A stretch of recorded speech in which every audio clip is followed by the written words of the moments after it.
Okay, I think it's about that time. Tim, what time is it? Oh, it's game time. It's game time. It's Thursday in Edmonton. It's Thursday in Calgary. Just another regular Thursday for us here at Startup TNT. Or is it actually a special day? Is it the Startup TNT Investment Summit?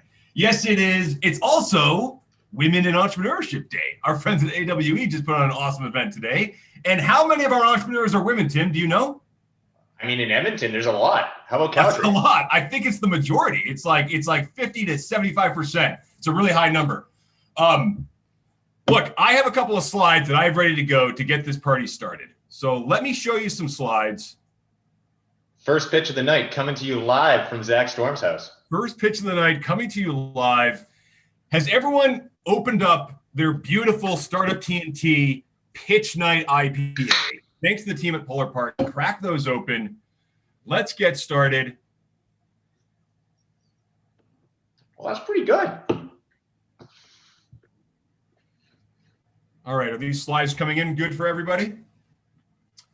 Listen, we meet every single Thursday. And today, of course, is one of our favorite days. It's where we do the investment summit. You know, our philosophies: have fun, make friends, build companies, Many of our friends here, they've probably seen these slides so many times. They're like, Zach, we know this drill before.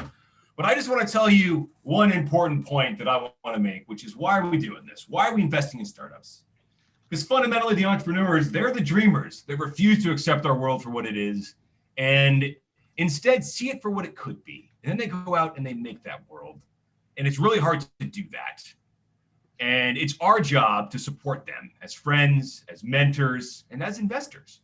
And really, Startup TNT is all about us working together as a community to build great companies together. Here in Edmonton, here in Calgary, here in every startup community. So here are the nuts and bolts of how an investment summit works.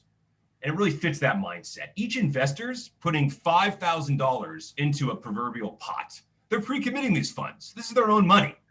They're putting this money into a pot and they're saying, we're going to work together as a team with a bunch of strangers to pick a local company for investment. We don't know what that company's going to be. We have no idea if that's going to be an amazing company or not. We're going to believe that if we do this, we will find a good deal. We can support and nurture a good deal in our community. And that's the whole point. That's the mindset and that's the approach. And we'll be making that final decision today at 6 p.m. I just want to remind everyone, we're having some pitches right now. There's 10 companies, 5 from Edmonton, 5 from Calgary. But this is not just a pitch competition. This part here is the celebration for all of us to celebrate how awesome these companies are doing, the great achievements that they've made. The investors have been working for 8 weeks to conduct due diligence and figure out which of these companies they're going to go in on. And I can tell you the choice is not going to be easy. There's 2 cities. We've done 180 beer deliveries. We got 25 donors. Actually, I think it might be up to 26 donors now. This slide's already out of date, even though I made it like half an hour ago. There's 83 applicants. There's 57 investors. 350 people signed up to join us tonight. I hope they all sign in at some point today. $300,000+ is going to be invested. The investors have exchanged 3,600 Slack messages. It's probably over 4,000 now. I made that number a couple days ago. And like I said, there's 10 finalists. The investors have been working really, really hard to figure out which one we're going to invest in. And I can tell you, it's not an easy choice. And each finalist is going to have 10 minutes to make their final presentation today, roughly 5 minutes for the presentation, 5 minutes for questions. Now, before we get to the pitches, I do want to give a really warm shout out to some of our core vendors from the government in particular, because we started doing this a year and a half ago, really just because we were like, hey, we want to see this kind of thing happening in our community. And Western Economic Diversification Canada, Alberta Innovates, and the Edmonton Regional Innovation Network have been wholehearted supporters of what we're doing. And they've been telling us, here's some additional funding so you guys can keep doing what you're doing and bring on some qualified people to run this thing and put on an awesome event for all of us here today. So thanks so much to them. We've also got a bunch of awesome friends out there in the community. We're going to say hello to Jeremy from CBRE in a few minutes. But did you know that one of his colleagues down in Calgary is not just sponsoring us, he's joining us as an investor? That's amazing. He hosted Pitch Night 1, and then he joined us as an investor. InnovaBot was a past investor in our first summit. Now they're coming back as a sponsor. They're a VC firm out of Montreal, but they're looking for awesome deals here in Alberta, and they got some local players helping them out. Endeavor Advisory, Tim Lynn has put in so much effort into running this event. It's unbelievable. MB & Co, Maggie. It's amazing having Maggie on our team helping us run an actual event where the Zoom meetings work and the investors have deliberation rooms set aside. It's really incredible. Valhalla Angels, we got an exciting announcement of Valhalla Angels coming up later. We're going to continue working them for the foreseeable future. What a great time we're having with them. And look at all these people from the community helping us out. Accelerate Fund coming back for a second time. Alberta Enterprise coming back for a second time. BDC and KRP are our first-time sponsors. Welcome to the party. So great to have you all with us. And don't forget the community partners. Tech Edmonton working behind the scenes, helping recruit entrepreneurs. Platform Calgary doing the same, and also helping us plan some of our events. And Deal Closer, Amir Rashif, great local entrepreneur, giving us access to some of his paper processing systems, making our life a hell of a lot easier. And there you go. I just put up a call out on the Eventbrite to say, hey, can anyone help us support the beer money this time around? And look at all these great people that signed up to say, yeah, we can do that. James Freeman, $250, best friend. The Dirtbags only gave $10, but we love you still. We love you still. $10, if that's all you can afford, that's amazing. All right, let's start building together. Let's get this show on the road. I'm going to be over time in just a second. So, Jeremy, say hello from CBRE. What's going on? Not much, Doc. Thanks for having me on again. Feels like it's been forever since I hosted Pitch Night 1. That was 6 weeks ago. Jeremy, tell us a little bit about CBRE and what you guys do. Well, what we do, CBRE is a commercial real estate brokerage. What we do, and actually I got thrown into this because my partner, Mark Anderson, actually had his third child today. So I literally got thrown into this last minute, but that's okay. CBRE, we basically work with companies on their real estate requirements. Office space has been as big of a topic during COVID as anything has been, in terms of Shopify giving back all their office space to Facebook taking on 1 million square feet across America. So we kind of advise specifically in Edmonton. We do a lot of work with a lot of startup companies, a lot of tech companies, and we're happy to do it. And we are very excited to be sponsoring this event and being part of this. This is our first time being part of the summit, and man, is it exciting. So, all right, Jeremy, it's really great to have you here. I know you've helped a lot of good companies in our community find office space, so he'll be around all night. He'll be supporting us for a while. Can you introduce our first presenter, Jeremy? I absolutely can, and I'm happy to do this one more time because I have to say it. Ali Null from ResumeFree was actually part of hiring me when I was applying for Royal Bank about 10 years ago. So kind of a funny full circle here. I'd like to introduce ResumeFree. They are a screening as a service tool that uses over 200 data points to get employers to top 5 applicants, all without using a resume. So I'm going to pass it over to Ali, and thanks again for having me on. Thanks, Jeremy. It's kind of funny to see where people end up in their careers when you have that touch point back at the beginning. All right. Everyone can see my screen? Yep. All right.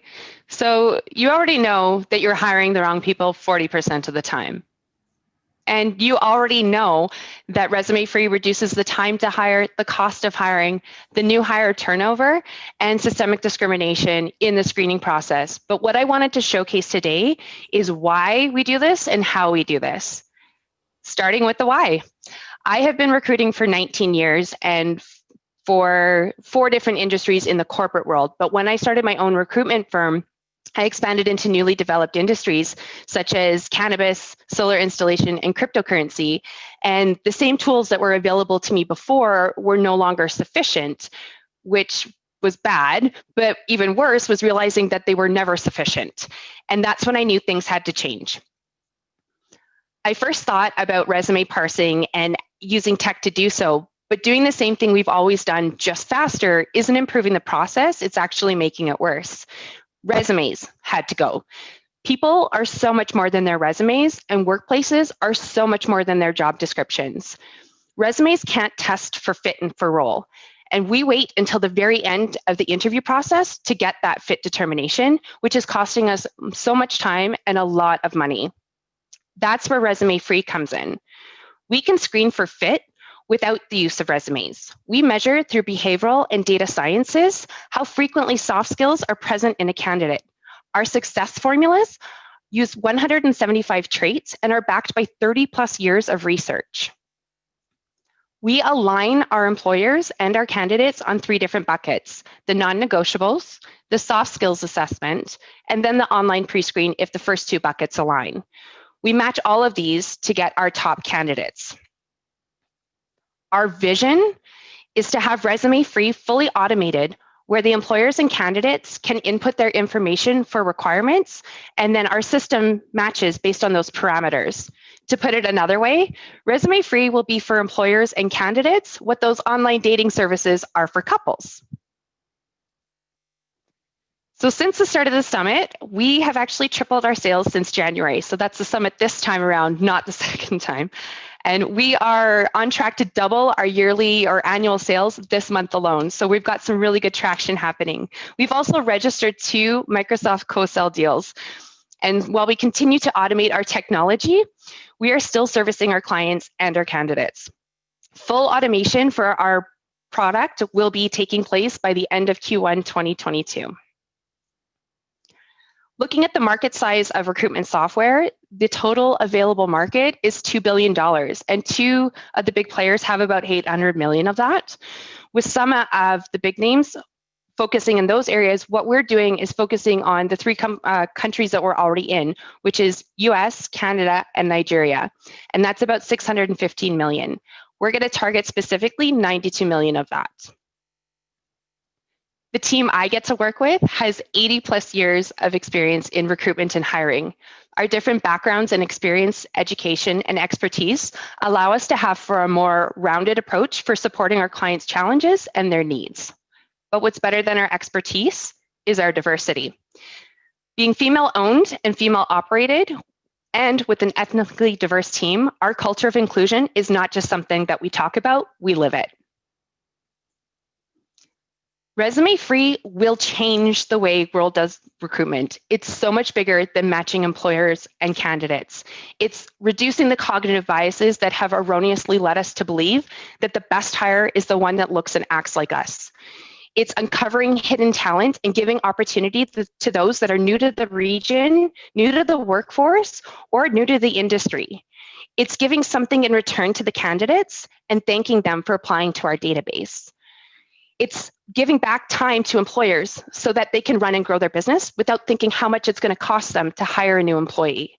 It's saving 4 hours of your recruiter's time in screening just 100 of the 800 applications that came in. Imagine a workforce where employers have the best fit candidates that are highly engaged and on high performing teams. Imagine if we didn't have to think that we didn't get the job due to our name, our work history, or where we got our education from. Imagine if we were able to get equity in the screening process now so that we could have better equity in our C-suite and our boards in a few years. This is why ResumeFree exists, and this is our mission, which is why we are looking for equity in our Equity in Recruitment Tech solution. Join us in revolutionizing recruitment. I'm Ali Canal, and I will always hate your resume. I love it, Ali. Always an awesome pitch. Nicely done. Thank you.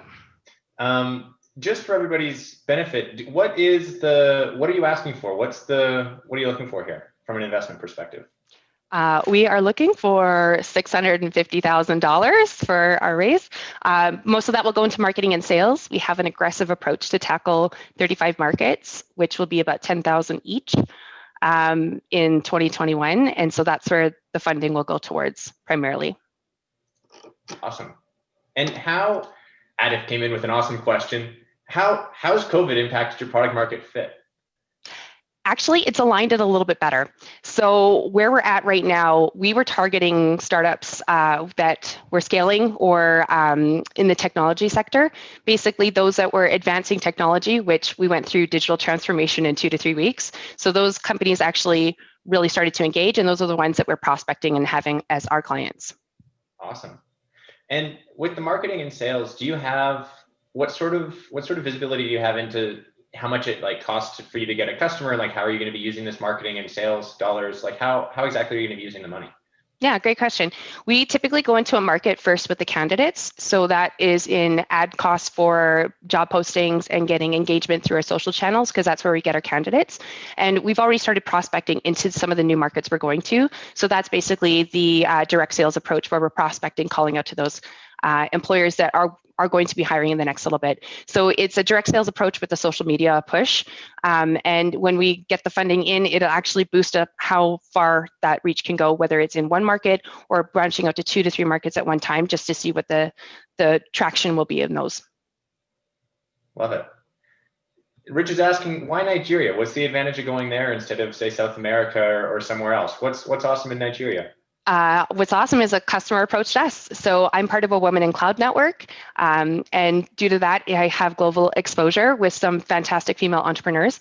And one of those entrepreneurs contacted me to utilize the tool in Nigeria. And she loves it so much, she's actually asked for exclusivity in Nigeria, which we're negotiating.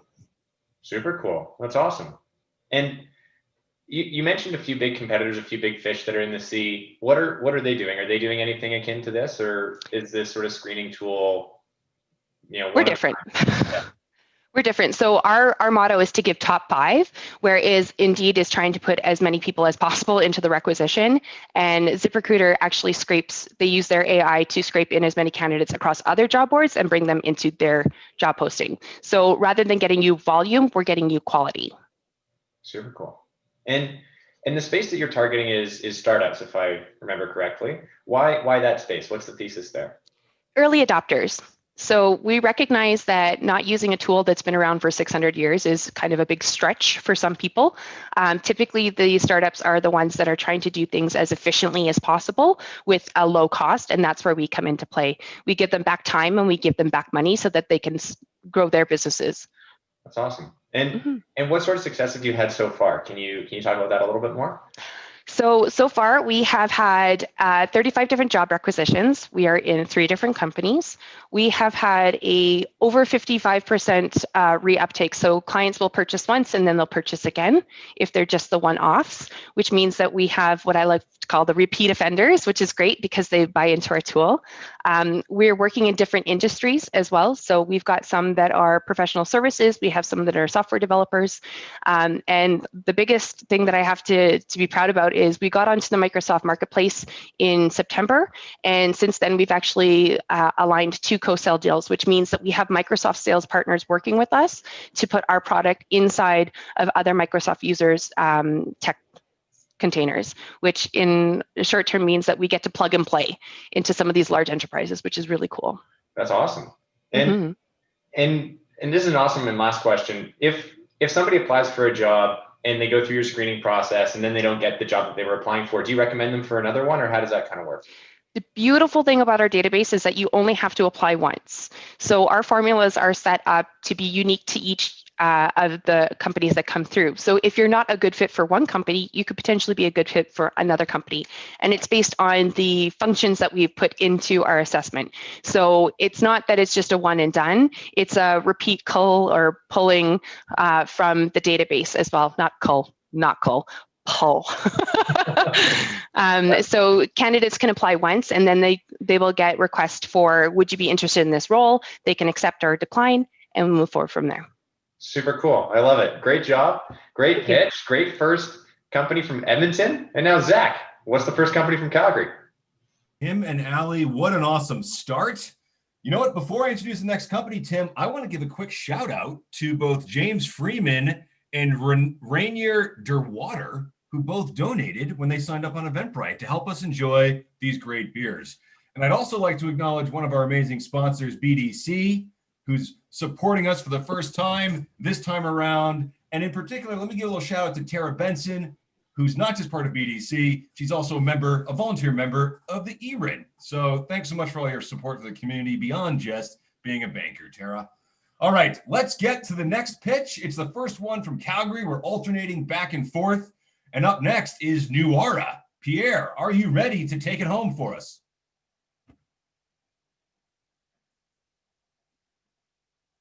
Pierre.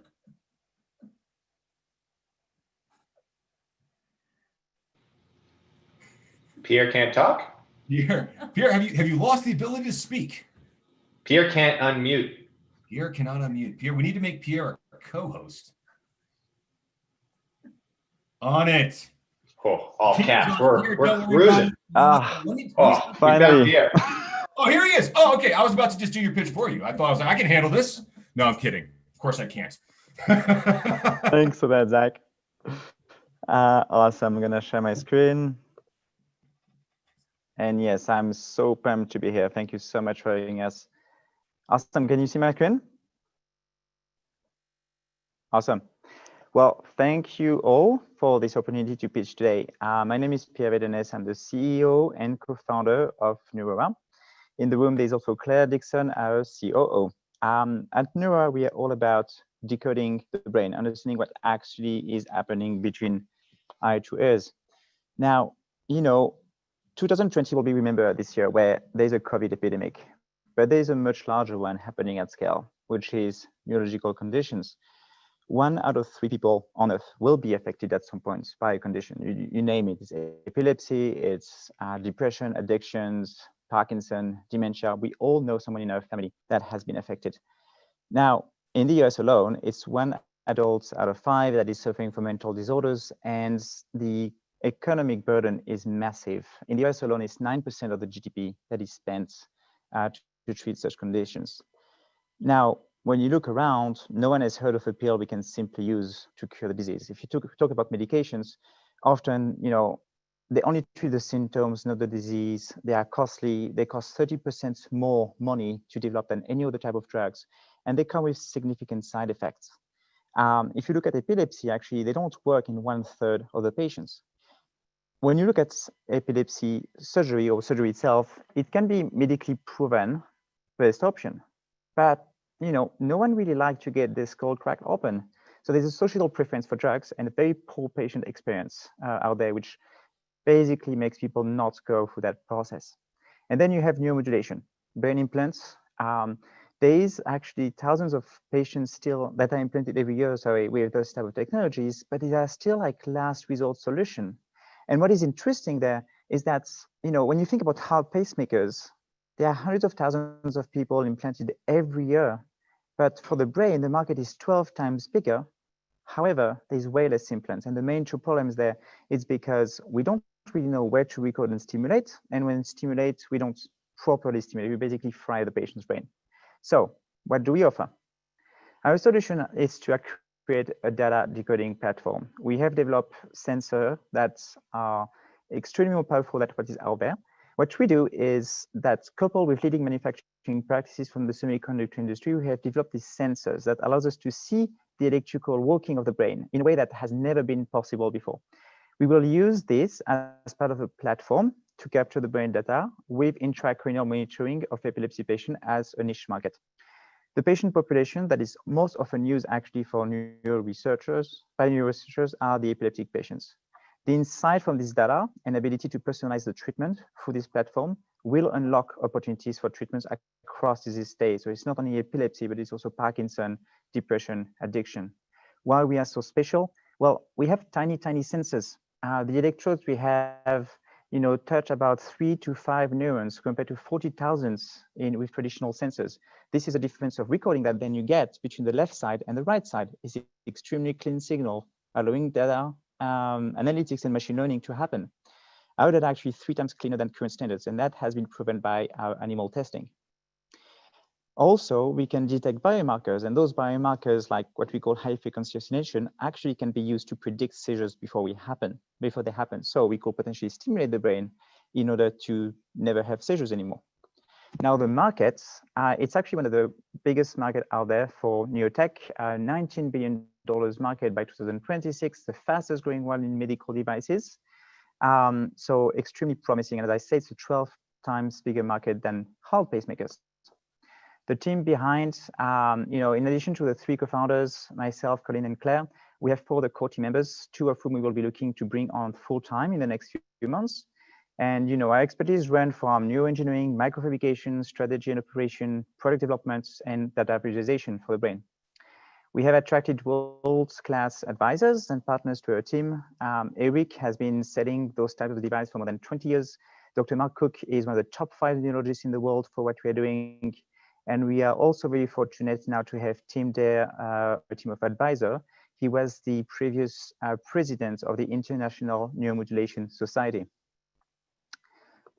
A pitch will be complete without an ask. And basically, we are just opening around of $3.5 million US. It is a seed round.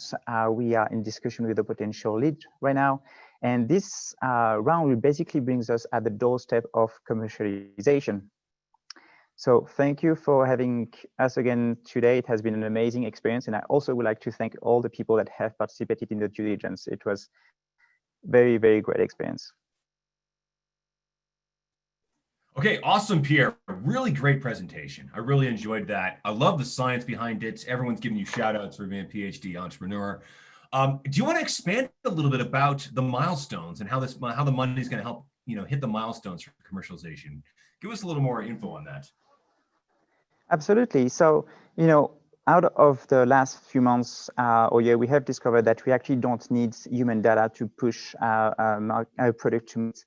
And so what we are really focusing then is to do a large animal study that will then be used for FDA applications, submit our FDA applications. And the trick there is that even though we don't need human data, we need to have a quality management in place to actually make sure that when we get audited by FDA or by Health Canada, we have all the documents in place.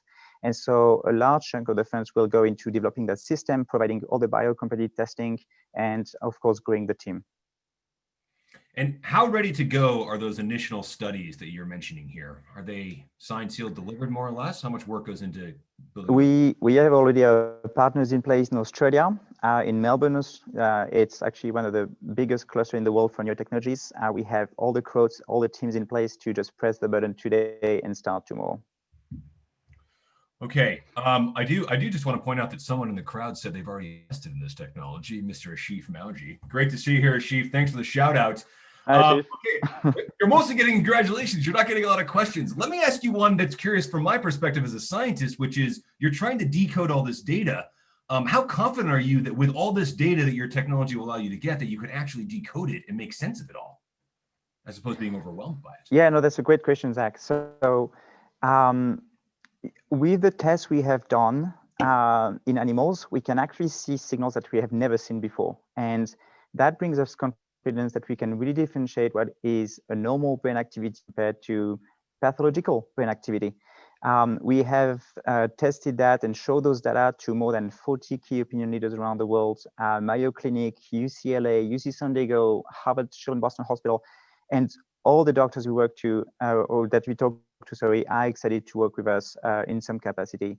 You know, down the line, I think it's going to be the mix of our data and what we find, for example, with fMRI or MRI or the type of data we get that is going to bring the full power around the data play that we actually are after. Okay, and let's see, I'm looking at some questions coming in, but let me try this one. How does it feel to be competing with the likes of Elon Musk? That's kind of a fun one. Oh, I can't wait to do a live demo when we get our sensors implanted in an animal. I think that's going to be much more fun. It's actually good, you know. It creates a good marketing for what we're doing. Everyone in the field will tell you that people are a bit afraid that Elon is going to kill a human, and then all the field is going to suffer from it. But I think they try to be as careful as they can. I think it's great. You know, it shows that there is a huge market to be tapped into. It's a new market. This century is the bionic century, and everyone, I think, many companies can have a piece of that pie. And we come very strategically at a step of this implantation process that so far we haven't seen anyone tapping into. Okay, I got about time for one more question here, Pierre. Tell us a little bit more about the conversations you're having with other investors. You said you're zeroing on a lead. Can you give us any more, what's going on there with those conversations?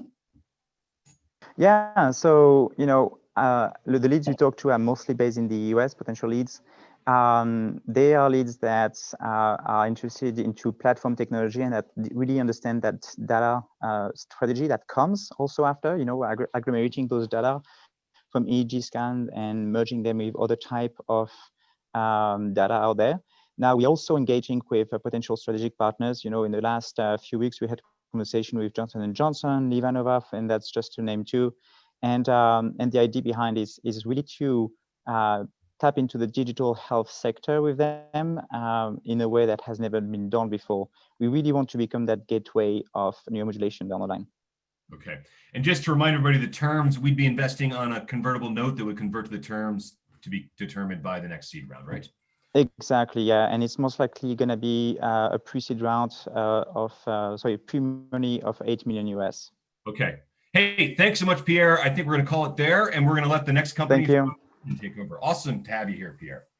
Love it. Great work. We're going to shift to the other side of the technology spectrum here, but first, I want to quickly thank, you know, a few folks that are given on Eventbrite. We have Drug Bank, awesome company, of course, won the last summit. And now we're hopefully going to be in the ranks of, we're going to have two more of those, that rank of company coming through here today. We got Anthony Valente and Melissa Whiteside. Thank you guys all so much for your contributions. And of course, Alberta Enterprise Corp. Christiana, I imagine you're here. Thanks so much for sponsoring. You guys are awesome, doing great work for the province.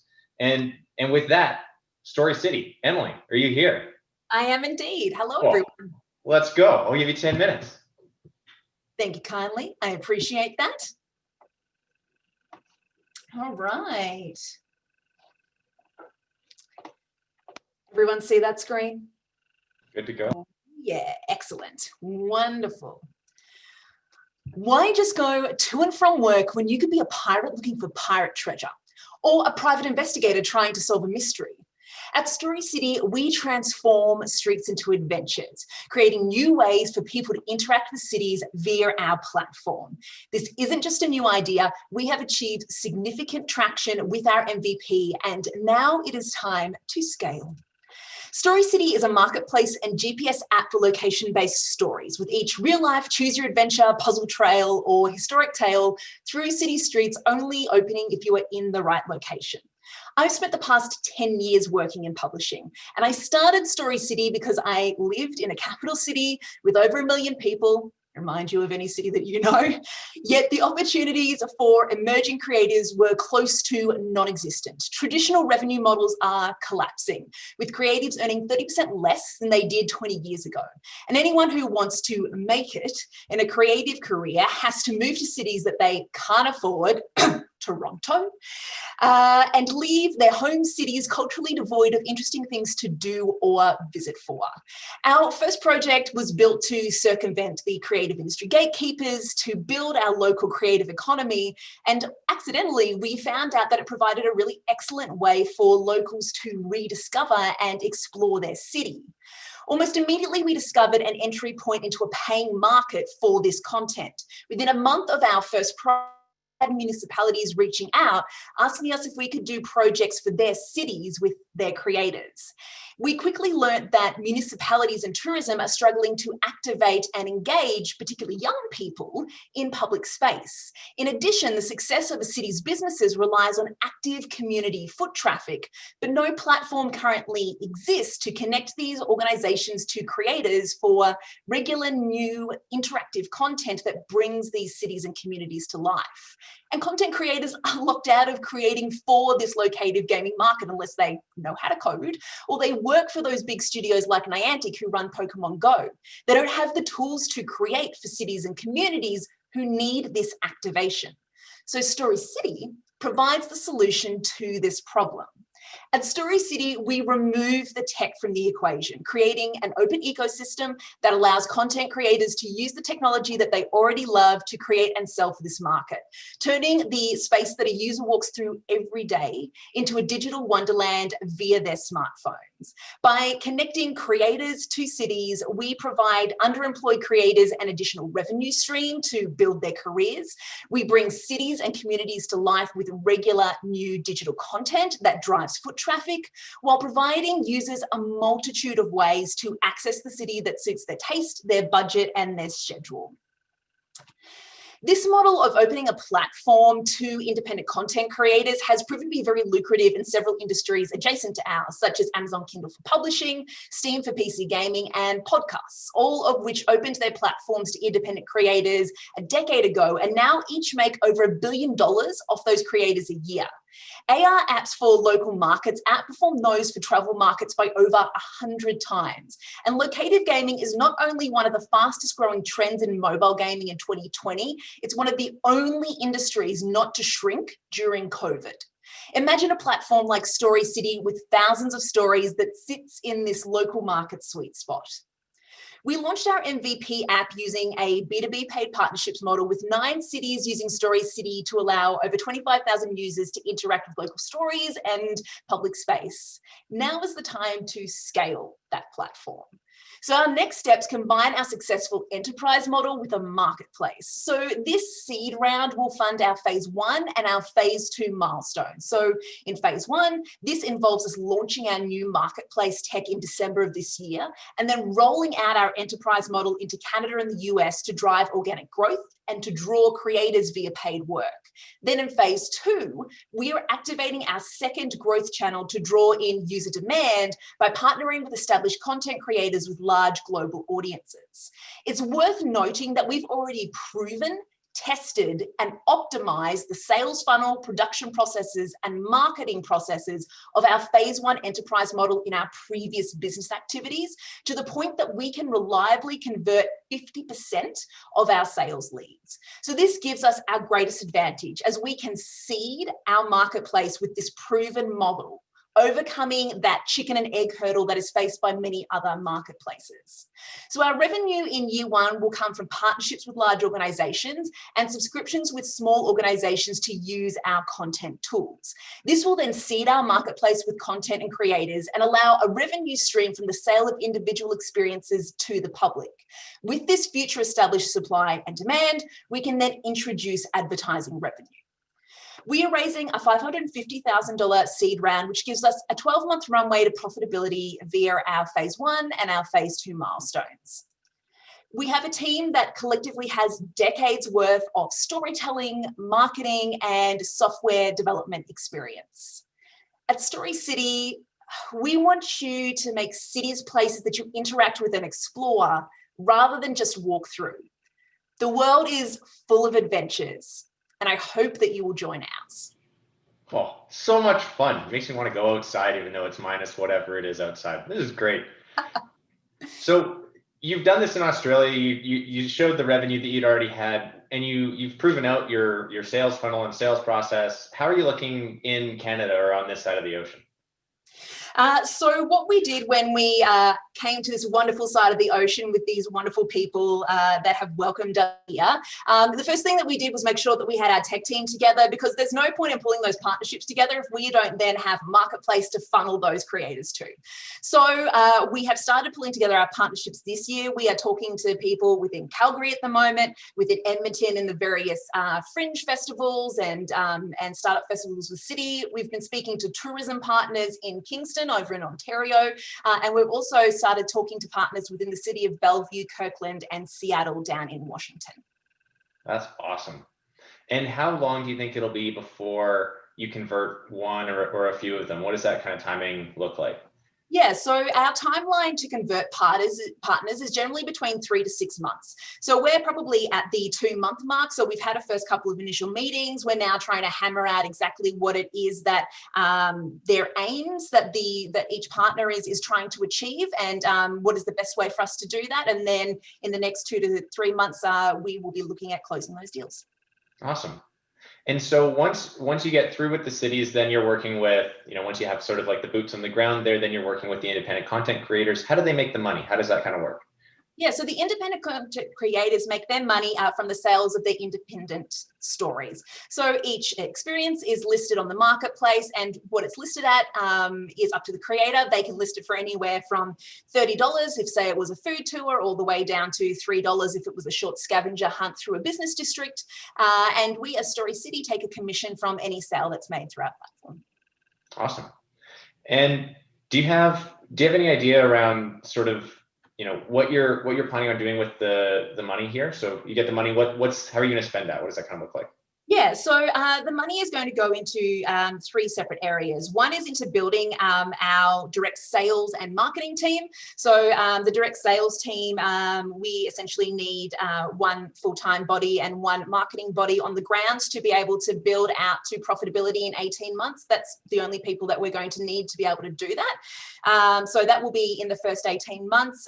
We also will have money that we're going to be putting into the development of our analytics side of the platform, which really helps show our clients return on investment, and also shows businesses how many people actually visit their district as a result. And then the third thing that we're going to be putting our money into is the marketing itself. So not only will we be working directly with organizations, but we'll also be running a separate series of prizes to help seed additional cities quicker.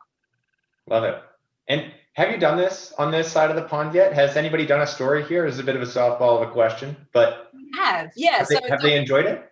Yeah, so we worked with the Found Festival in July. COVID had just hit. The Found Festival is a public arts festival, and the city of Edmonton, very rightly so at the time, was like, no, you cannot do any public art related things. So we actually helped them by providing them a way that they could do 4 of their experiences on our app. So we have an Indigenous music tour created by the wonderful Mackenzie Brown from Edmonton Tourism, that's in the River Valley here. We also have a great theatre play, which is run by a theatre group here in Strathcona, and a couple of poetry tours as part of that. So we had about 1,000 people do that in 3 days. That's awesome. I love it. I love it. Best of luck to you, Emily. Zach, what's going on for Calgary? What's next?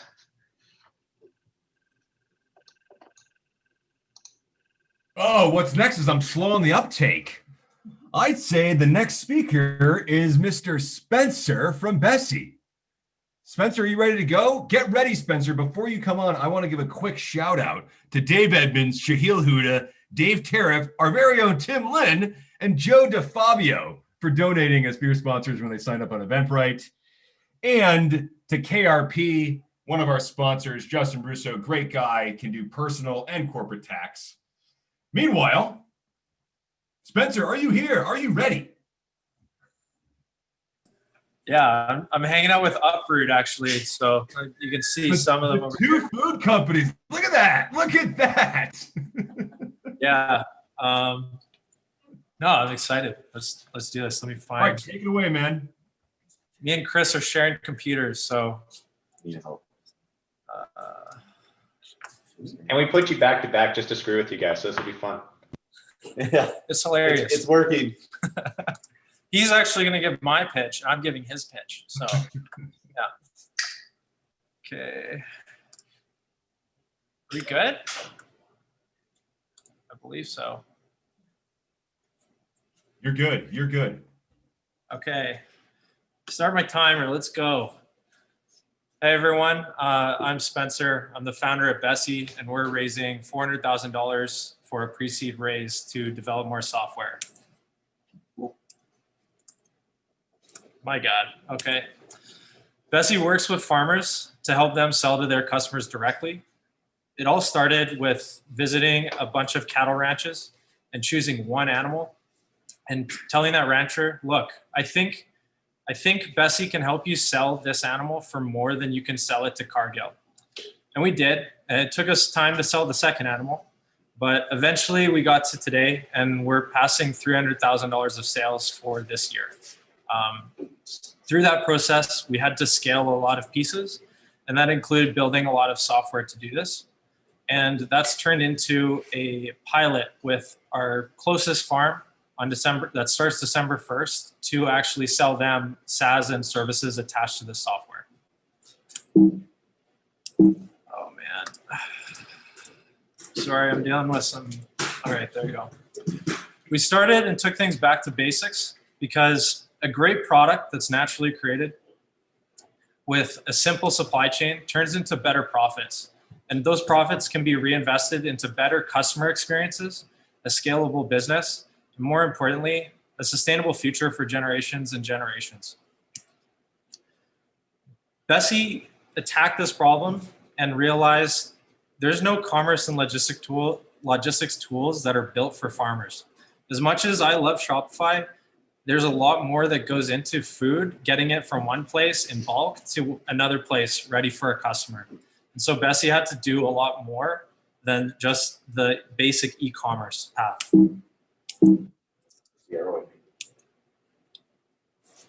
So how does Bessie work? We work with our farms to do 3 things. We set a product, so we take in comprehensive product data from a bulk style and turning it into a sellable SKU while retaining important and critical information.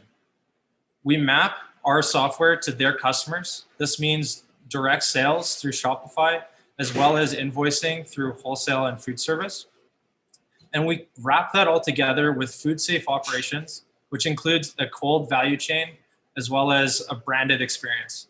When you bring in product, customer, and operations together, you can actually manage all of your sales channels in one place. And that's where Bessie's software really shines. We have an answer that does inventory, scheduling, and fulfillment for our customers. Bessie sells SaaS to our farms so that they can harvest more, taking something that's in bulk and in production down to a sellable SKU. We help them scale their customers through an integrated CX system, and they can improve their margins by having direct relationships with their customers. Bessie has services that feed into that SaaS. The examples on this screen are actually from Bessie Box, which is our D2C website we built to sell our farm's product. And it's reflective of what our farms will have for themselves. In little over a year, we're almost at half a million of annual run rate, with almost $20,000 of recurring revenue every month. And we have some really awesome reviews from a ton of customers, but probably more importantly than all those 5-star reviews is we have more than 50 customers that have spent more than $1,000 with Bessie Box this year, which means that the LTV of these customers and that experience is clearly working.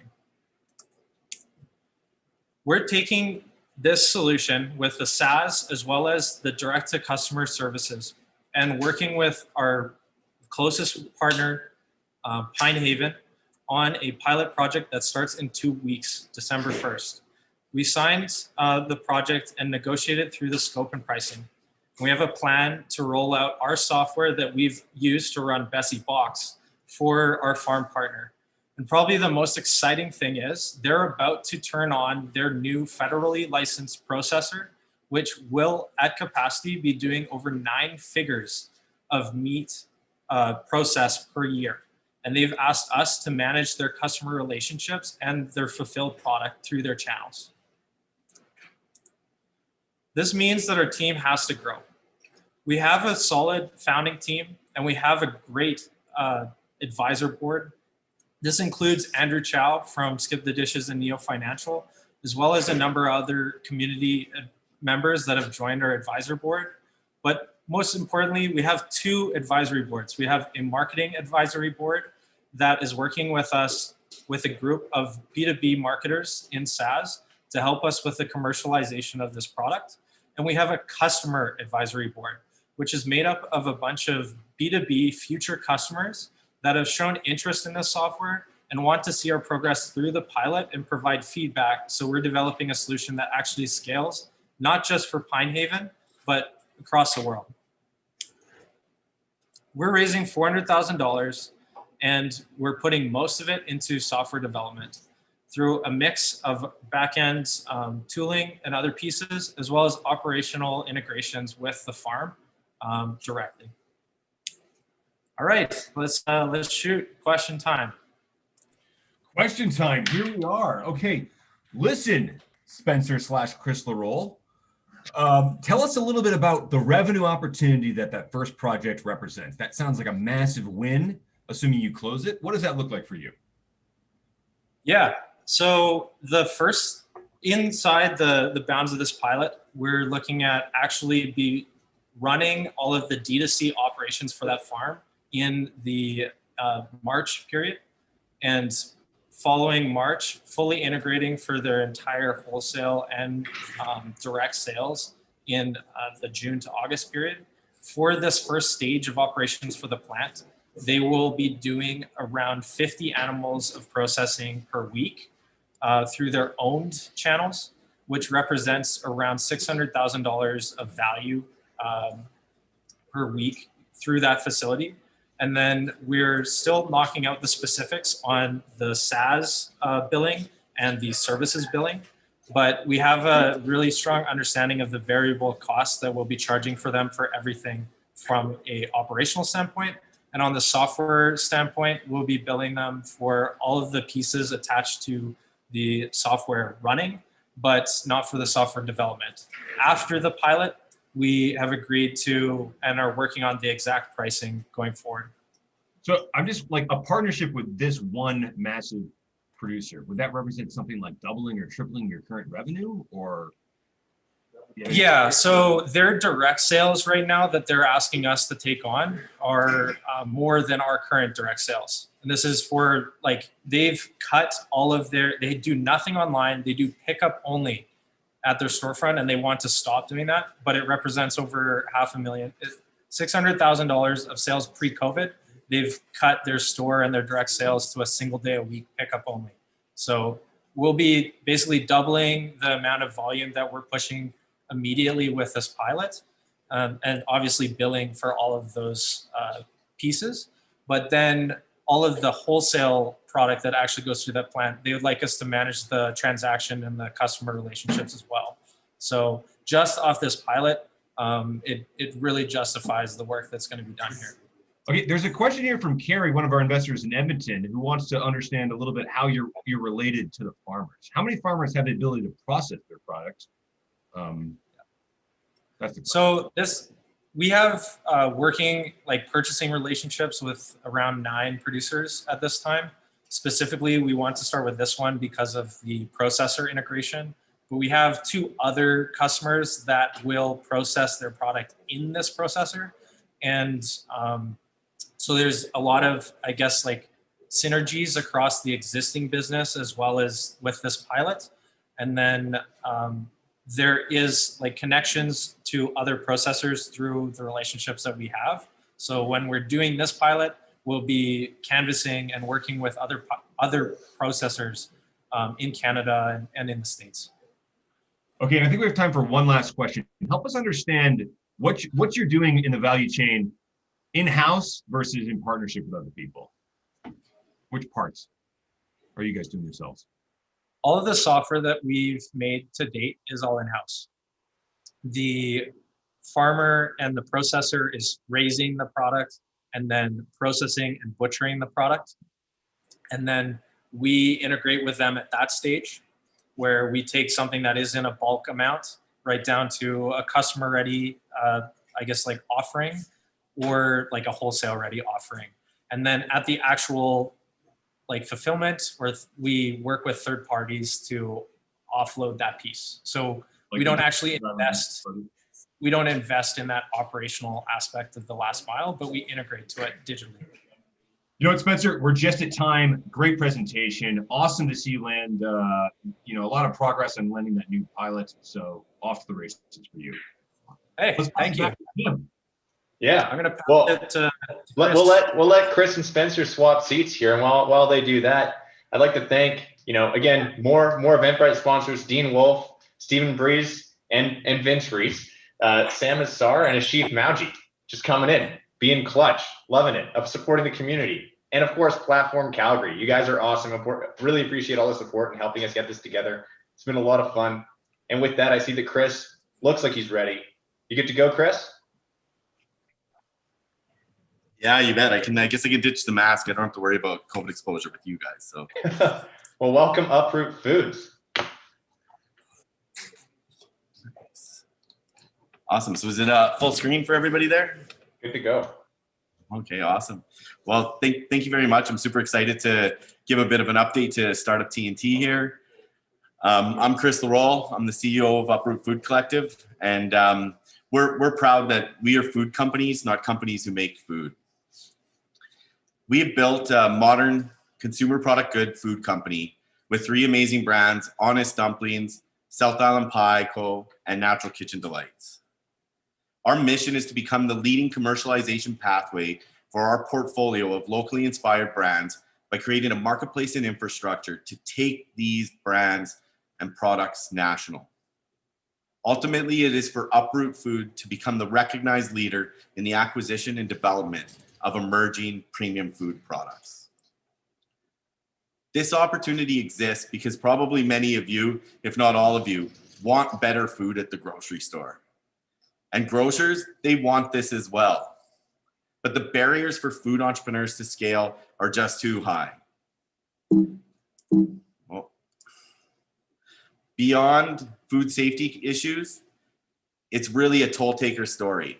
The entire value chain, as Spencer can attest, is covered with toll takers, from co-packers, distributors, brokers, suppliers, retailers. By the time you get back to the food entrepreneur, there's nothing left. Our solution is to control our destiny through vertical integration to maximize and retain the most value for our products that we can.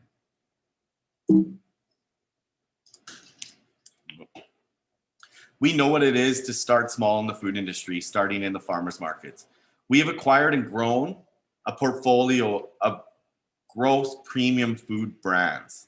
We vertically integrated our operations to maximize these returns and now have the scalable infrastructure that we can leverage to support these brands as we go national. But that's not where we want to stop. We are building a data-driven CPG with the scalable infrastructure and all the necessary processes to take all of the amazing emerging premium brands to national mass markets. We're at that inflection point where the hockey stick growth kicks in, so we want our partners on board. We've seen over 100% year-to-year growth in our retail and our direct-to-consumer channels. Since Startup TNT on September 10th, we've seen a 30% increase in online sales, 100% increase or growth in our returning customer rate. Our store sessions have increased by 30%, and our return on ad spend is up over 50%, driving a first-time purchase of a new customer as profitable, not counting lifetime value. Our newest portfolio addition, Natural Kitchen Delights, we launched their e-com for national direct-to-consumer sales last week. And now we've got them in most of our key accounts, and actually yesterday got approval from Sobeys and Safeway to start listing them in Alberta. We have over 20 people on our team, and the management team has both the expertise, experience, and passion to take us to the next level. Today, we're here to raise a $500,000 convertible debenture. We have $100K committed and have raised over $1 million to date. These funds will be used to drive new wholesale channel, acquire new customers, increase productivity, develop and expand our team, and to free up cash flow as we go through this growth. I'm more excited than I've ever been about our opportunity, and I know there is strength in numbers.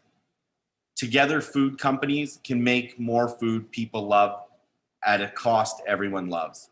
The business side is under one roof too, from barcodes to marketing to nationwide distribution.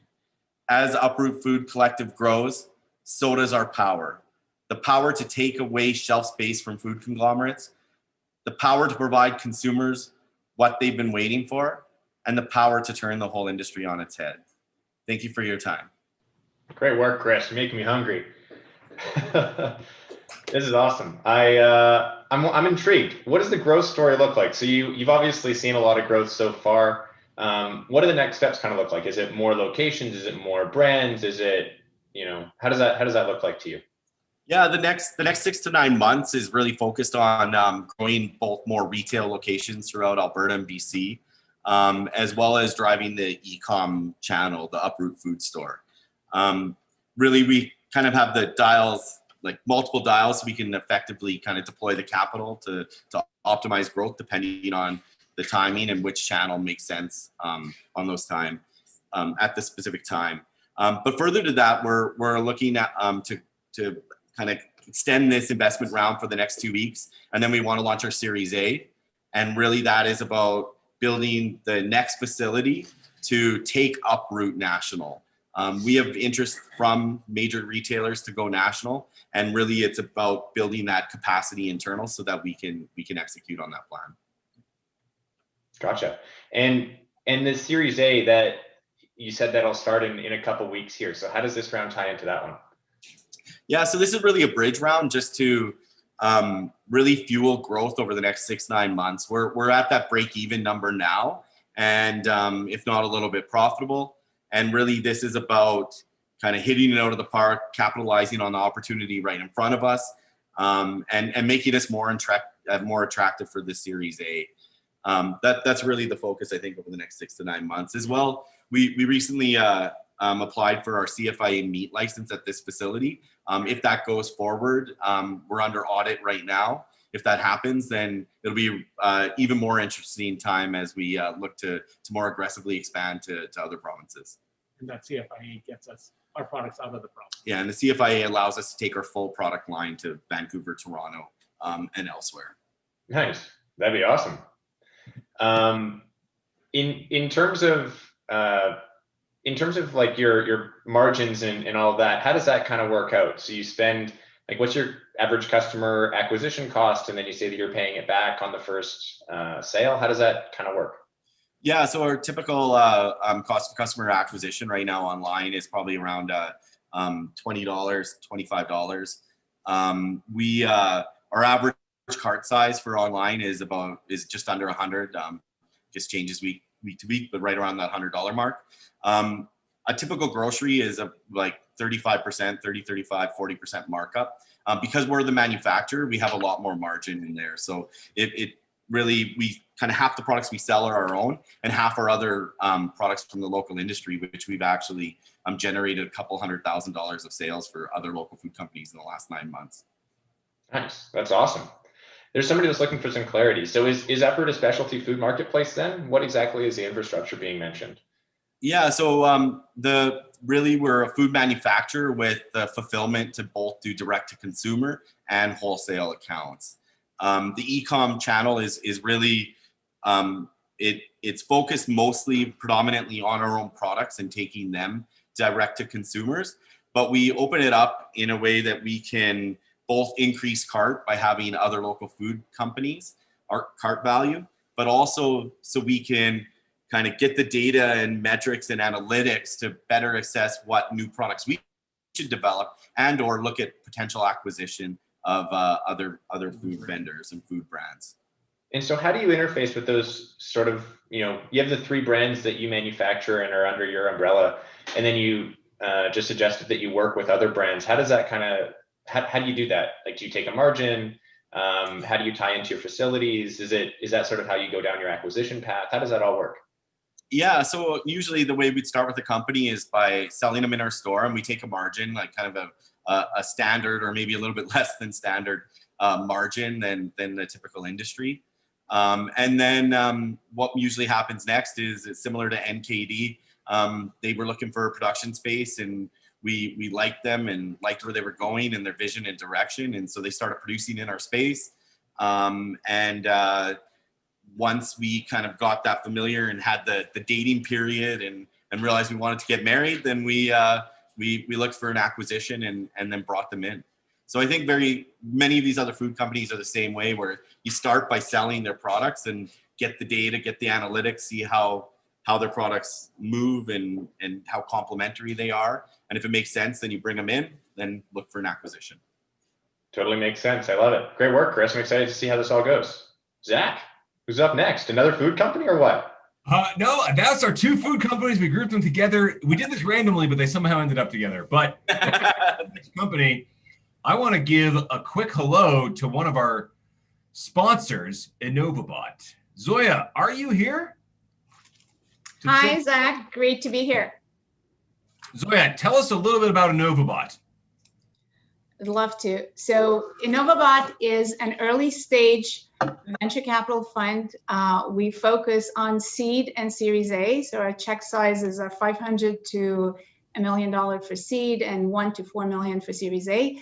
Our focus in terms of our investment criteria are companies that are leveraging technologies that are very innovative, transformational, revolutionary, and are really out there to address the big problems that society is facing today and will in the next few decades. And very importantly, our focus is tech for good. So every company we work with has to have a vision to make an impact, a net positive impact to the environment of the society. That's awesome, Zoya. It's great to have you with us. And I love the tech for good mentality. I also love the fact that some of your venture partners have PhDs from McGill, where I got my PhD. And one of your partners is our very own Brian Wyatt, who joined us at the last investment summit. Great guy, sales aficionado. Zoya, are you ready to introduce the next company from Calgary on the list here? I definitely am. So I am really happy to introduce NXTDROP, a company which provides a marketplace that connects sneakerheads to resellers, and they are Canadian for Canadians. Please welcome NXTDROP. Thank you, Zoya, for the introduction. Let me share my screen. Can you guys see my screen? You're good to go. So hi everybody, I'm Yusuf, this is my brother Mumar, and we are the co-founders of NXTDROP. So 5 years ago, my brother and I wanted to buy this pair of Nike Air Yeezy 2, which is a collaboration between Nike and the rapper Kanye West. The pair retail at $330. Unfortunately, we were not able to get it because it sold out in less than 3 minutes, and the resale prices were too high for us. Today, the same pair is reselling at $15,000. Sneaker reselling is very appealing to young people. However, there is a problem, and it's the counterfeits. Counterfeits are a $1 trillion industry today, with sneakers being the most counterfeited goods. A recent study has shown that nearly 20% of sneakers for sale on Instagram are counterfeited. If you're a sneakerhead in Canada today, you only have really 3 options to buy sneakers. One is to buy sneakers from US websites and pay the import fees, or buy from Canadian consignment shops, which charge around $200 more than the actual resale price, or buy from Kijiji and social media and hope to not get scammed. And that's why we created NXTDROP, a sneaker marketplace that authenticates every single pair. NXTDROP removes all the doubts and guesses and gives the buyers the confidence to purchase sneakers, and that is due to our authentication system. We also help our users save on extra fees like the import and duty fees because we are located in Canada. Our users also save time as they don't have to meet up with the sellers to proceed with the transaction. The sneaker resale market is estimated today at 6 billion globally and projected to become 12 billion by 2025. And in Canada alone, it's a $500 million market and projected to become 1 billion by 2025. Right now, we're taking a 9.5 commission fee on all transactions. We understand that that is not ideal. However, there are other monetization opportunities that can be implemented to our business model in the near future, such as the running ads or the featured listings. We've been operating for 13 months now and have sold $400,000 worth of sneakers, and that equates to more than 700 transactions. We also have more than 5,000 users on the platform today, and more than 2,000 pairs are listed on NXTDROP. Over the next 12 months, we are looking to grow our user base from 5,000 to 20,000 users by November 2021, and also reach our transaction goal of 6,000. That will help us now raise our next round of funding. To achieve those milestones, we will target the online forums like Reddit and the Facebook groups, also attend the sneaker conventions like SneakerCon. We'll also partner with the Canadian sneaker influencers in YouTube and Instagram. And lastly, we'll work on our social media pages and target the sneakerheads and do some content marketing on those pages. The sneaker market is very niche. However, our business model can be applied to other verticals such as the streetwear and collectible markets, which goes hand in hand with the sneaker market. NXTDROP is also looking to get into the secondhand market as it's becoming trendier and bigger. Venturing in this market will get us closer to our vision of becoming a one-stop fashion shop. We're also looking to partner with brands and release exclusive sneakers on NXTDROP. The sneaker industry is still young and growing, and we're seeing huge investments that are happening in similar marketplaces. For example, last year, Foot Locker invested $100 million in GOAT.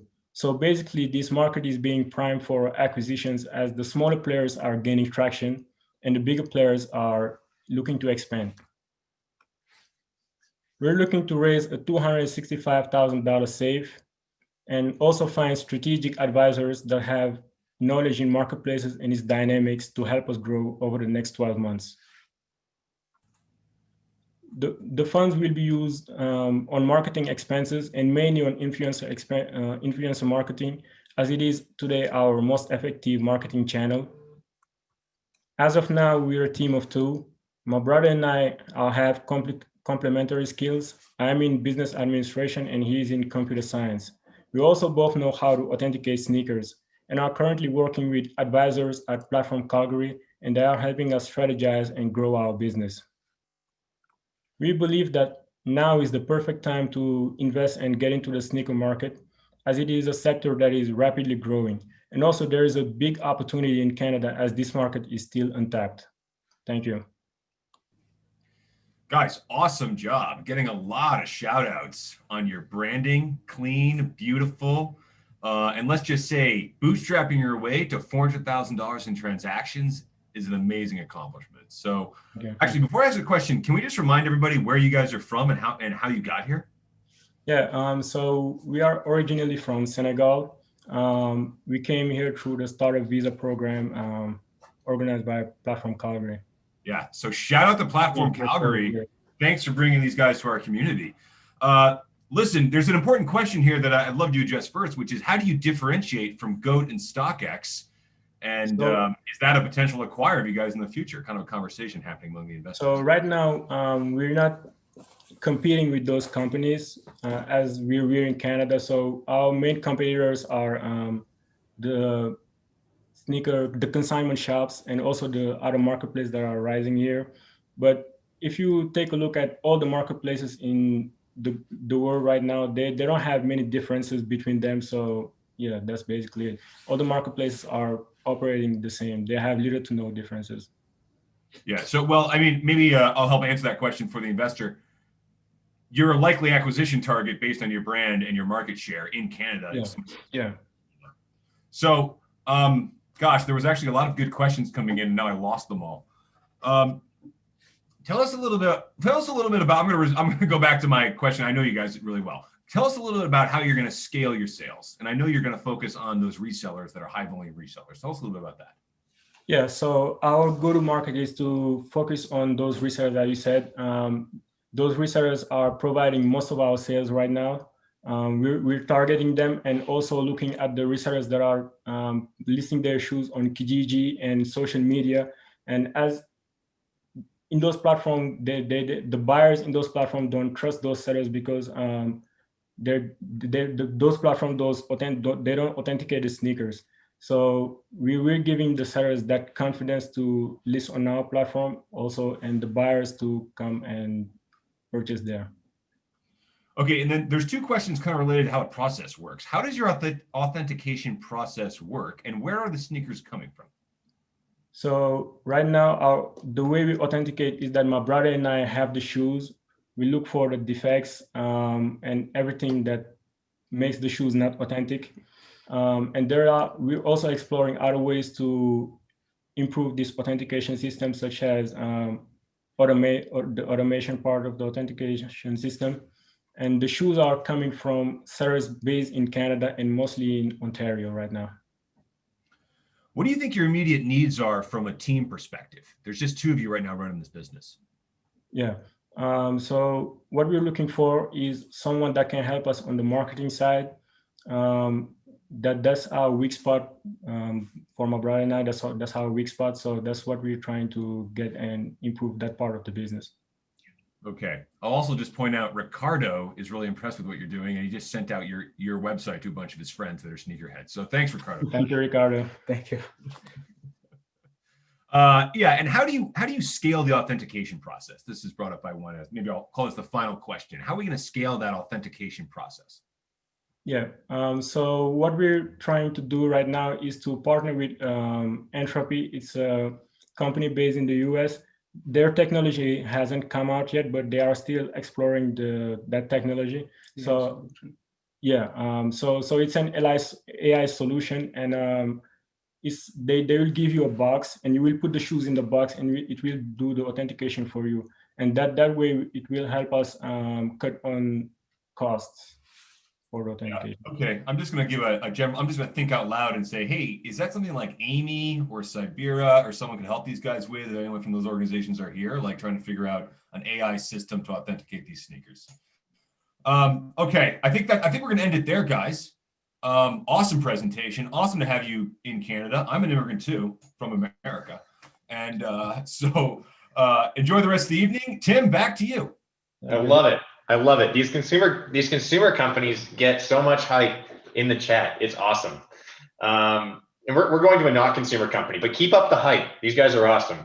I just want to quickly thank Jeff Hahn, Mark Wilbert, Ryan Tucker from G2V, and Craig Sherburne for coming in again, clutch with the donations on the Eventbrite, and of course, Accelerate Fund. Not only did they sponsor us, they also invested, you know, besides Ryan Tucker and G2V, they also invested in Drug Bank, the company that won the last summit. So, I mean, who knows what happens next? You know, there's gonna be 2 people that win tonight. I don't know what'll happen. But with all that to say, Mach 32, you're up next. Are you here? Fantastic. Yeah, you able to hear me? Yeah, you're all good, Mark. All right, I'm going to start off by saying, without a doubt, NXTDROP, best logo in the top 10. Love it. So gonna burn a little bit of my time at the start. I promised my co-founder I wouldn't do this, but Tim, Zach, fantastic job on the summit. Investors, great work on the due diligence. Startups, can't believe that all of this talent is coming from Edmonton and Calgary. So I'm thrilled to be sitting here. Second thing I want to say, beer sponsors, I appreciate you very much, right? I'm going to take a drink and I'm going to burn a little bit more time. That means less questions. Chris is watching this just dying, I know. Okay, so who the heck am I and what am I doing? My name's Mark Curiel. I'm an emergency physician and I work in Edmonton. I'm going to share my screen so you can see what I'm talking about. And I am a co-founder and co-CEO for Mach 32 Medical Devices. And we're a medical device company based out of Edmonton, Alberta. That's me up at the front, intubating a dummy with the product we're going to talk about today, the ACT. Now, you might have heard me talk about Mach 32 and past TNTs, but there's a lot of new faces today, over 200 people, a bunch of people from Calgary who haven't heard about us. So who are we? Well, we have a strong management team. I bring clinical experience, having worked in the emergency room for 5 years. Chris Tariff is a project manager and professional engineer, and he's actively managing a $100 million gas plant build right now, which is why he can't be with us. And Kelly Motet, our VP of commercialization, brings real world experience. She is part of 3 startup companies before this and has brought 3 different medical devices to market successfully. We have 5 engineers working with us who are fantastic with our in-house team. We've partnered with NRC IRAP, Alberta Innovates, Tech Edmonton, and getting a lot of support there. And I'm going to bring a bummer to everybody. I'm sorry. We're going to talk about COVID. You hear about it all day. I'm going to stop talking about COVID after this, but we have to talk about it for a minute.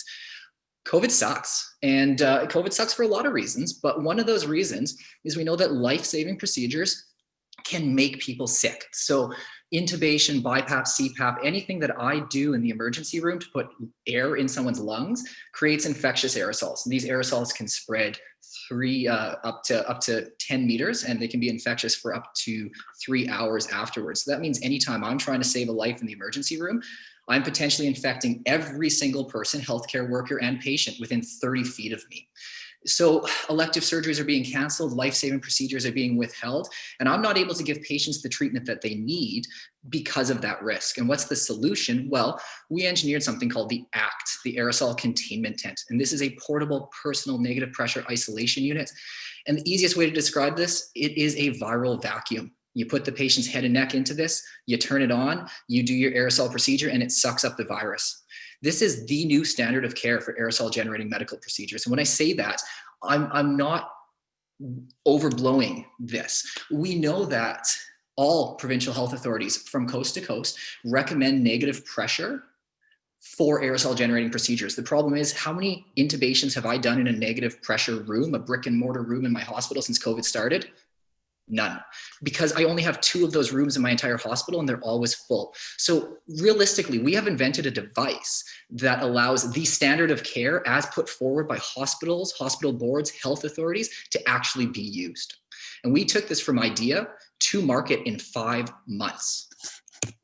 Now, let's talk about that market. There's over 30,000 surgeries per week performed in Canada. Every one of those is a target. There's over 1 million intubations per year.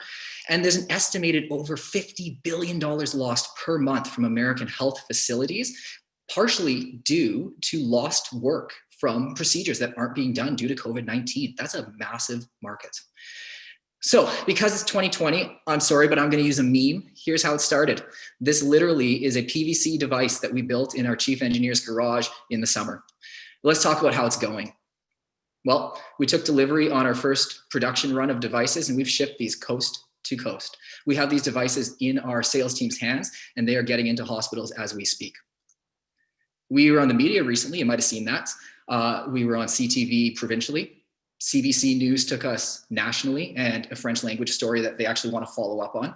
And Global took us nationally as well. We've been generating a lot of talk with key decision makers, right? Rachel Notley actually retweeted us the other day. We're talking with ministerial level positions in Alberta and outside of Alberta, trying to get traction with our device. And we are getting traction. I just got off a phone call with C-suite level managers from Covenant Health yesterday morning. And before this, we were talking with University Health Network in Toronto. And we've had some pretty high level discussions with Winnipeg as well. So we're looking coast to coast, and we have a lot of interest.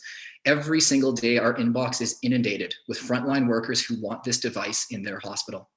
And how are we going to do that? Well, we've partnered with Andau Medical. This is a local boutique medical device distributing firm with tons of experience in the field.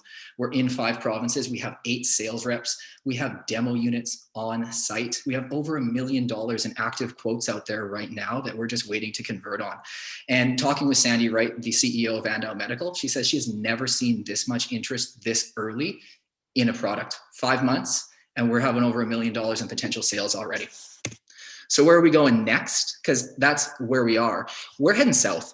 We have our emergency use authorization ready to go in, and we're looking to get into the hotbed of COVID-19, that is the United States. The other thing that we're doing is actively looking at the dental market, because dentists perform aerosol generating procedures on a regular basis. There's over 20,000 dentists practicing at risk currently, and we want to help make their workplace safer, but we also want to help them actually go to work, because we understand that COVID is dangerous, COVID is scary, but the economic impact is significant too. So we want to keep these people open for business. And we also want to keep, local fabricators open for business, which is why we're working with oil and gas companies, which is why we're working with metal workers from Edmonton, and we're taking people who aren't in the health space, and we're partnering together to build the best product that we can. So what's the deal? I mentioned this at our last TNT. It's a $600,000 raise in the form of a safe note, which is about a year worth of cash burn when we put it together with a couple grants that we're looking at securing. This is a $3.6 million post-money cap and a 15% discount if we don't hit that post-money cap. And the exciting thing is we actually opened this about 2 weeks ago, and we almost have filled half of it already in the bank, signed, sealed, delivered. We have significant interest from a lot of players in the community, and we're interested in finding people who think big, want to take our company to that next step and have the connections to do that. So one other fact, this is not our only product. We have 2 other devices in the pipeline. Think about these like EpiPens for trauma. These devices are designed to save a life at the scene of an injury. And it's over $1 billion US serviceable market, not total market, but serviceable market for these devices in Canada, the United States alone. So massive markets, very interesting technologies. And I'm just going to leave you guys with a picture. This is the future of Mach 32. And the future is not a burning train wreck of a company, but the future is making money together and saving lives from people who are in a burning train wreck. Thanks. Love it. What a deviation from the food companies you were talking to earlier. Yeah, it's not nearly as tasty, is it? But the beer's good. The beer is actually fantastic. So this is another shout out, Polar Park. Never heard of you before TNT, and your tops Alberta brewery. They're great. So tell us about with the act, the product cost, price, and margins. What do the economics look like there for you? Yeah, so I mean, economics are a little bit tough to get into on open call because we're actively negotiating several sales with hospital boards. We brought on a third-party distributor because we realized we needed to penetrate market quickly and do that with people who have the knowledge there. So our third-party distributor takes margins very similar to industry standards, around 30 to 40%, depending on the device. We are coming in with about a 40% margin as well on our capital component, but the real funding comes through the consumable, which is high margin, reused every single time the device gets used. So the money is made through the consumable. Gotcha. That makes sense. The recurring revenue streams. That makes sense. And how, so once we get the COVID vaccine out and once COVID's over, how is this going to impact the act? Is this something that still is going to be used around the world, or how does that work? Absolutely. And that's why I'm saying this is a new standard of care. It should be the standard of care, because Frontline healthcare workers are at significant risk from respiratory viruses. You don't know when the next pandemic is going to come, but it doesn't have to be a new disease. I actually had an occupational health and safety call just the other day for tuberculosis exposure that if I wasn't covered in a negative pressure room, I'd be off work for months on long course of antibiotics. So there's definitely need post-COVID, but we're changing the way people are thinking and becoming more protective, right? I fully expect continuous mask use post-COVID to be the new normal, just as I expect negative pressure for aerosol generating procedures to be the new normal. And FDA, are you through with that, or what does FDA look like with this? Not through with that. We're submitting our emergency use authorization in the next week or so here, which is an expedited pathway to American usage for COVID-19 related devices. Gotcha. Love it. Great pitch. Great energy, Mark. Love it. Love to see this come out of Edmonton. Great stuff. Zach, what's coming out of Calgary? Well, I got to tell you, Tim, awesome stuff's coming out of Calgary. Nothing less than the best from this community. We've got the next company is led by two women that are helping the oil and gas industry reduce their methane emissions. But before I introduce them, I'd like to give a very warm shout out to both Startup Edmonton and Startup Calgary that have done a lot of work to help us put this event on. We partnered with Startup Edmonton to ensure some of our companies got to go to their launch party. I'd also like to give a shout out to some random beer sponsors we just got. Dan Bellows, Logan Downing, and Arjun Umashankar. Liz, are you ready to take it away? Arolytics up next. I am ready. Thanks, Zach. Okay, can you see the screen all right? You're looking good. Perfect. Okay, hi everyone. Thank you so much to Startup TNT for creating this wonderful summit. I'm thrilled to be part of it. My name is Liz O'Connell, and I'm the president and co-founder of Arolytics. And over the next few minutes, I'm going to tell you how our software is revolutionizing the way the energy sector manages their greenhouse gas emissions. So at Arolytics, our vision is to create a leading global enterprise software platform for emissions data management and disclosure, a QuickBooks for emissions. So what's our motive behind this? We've all seen headlines like the one shown here. Energy companies are facing rapidly increasing pressure to operate in an environmentally responsible manner. Mitigating and disclosing greenhouse gas emissions is becoming critical for a company's license to operate. Stakeholders globally are prioritizing what we call environmental, social, and governance, or ESG. It's time for industry to respond accordingly because this is a problem they can no longer afford not to care about.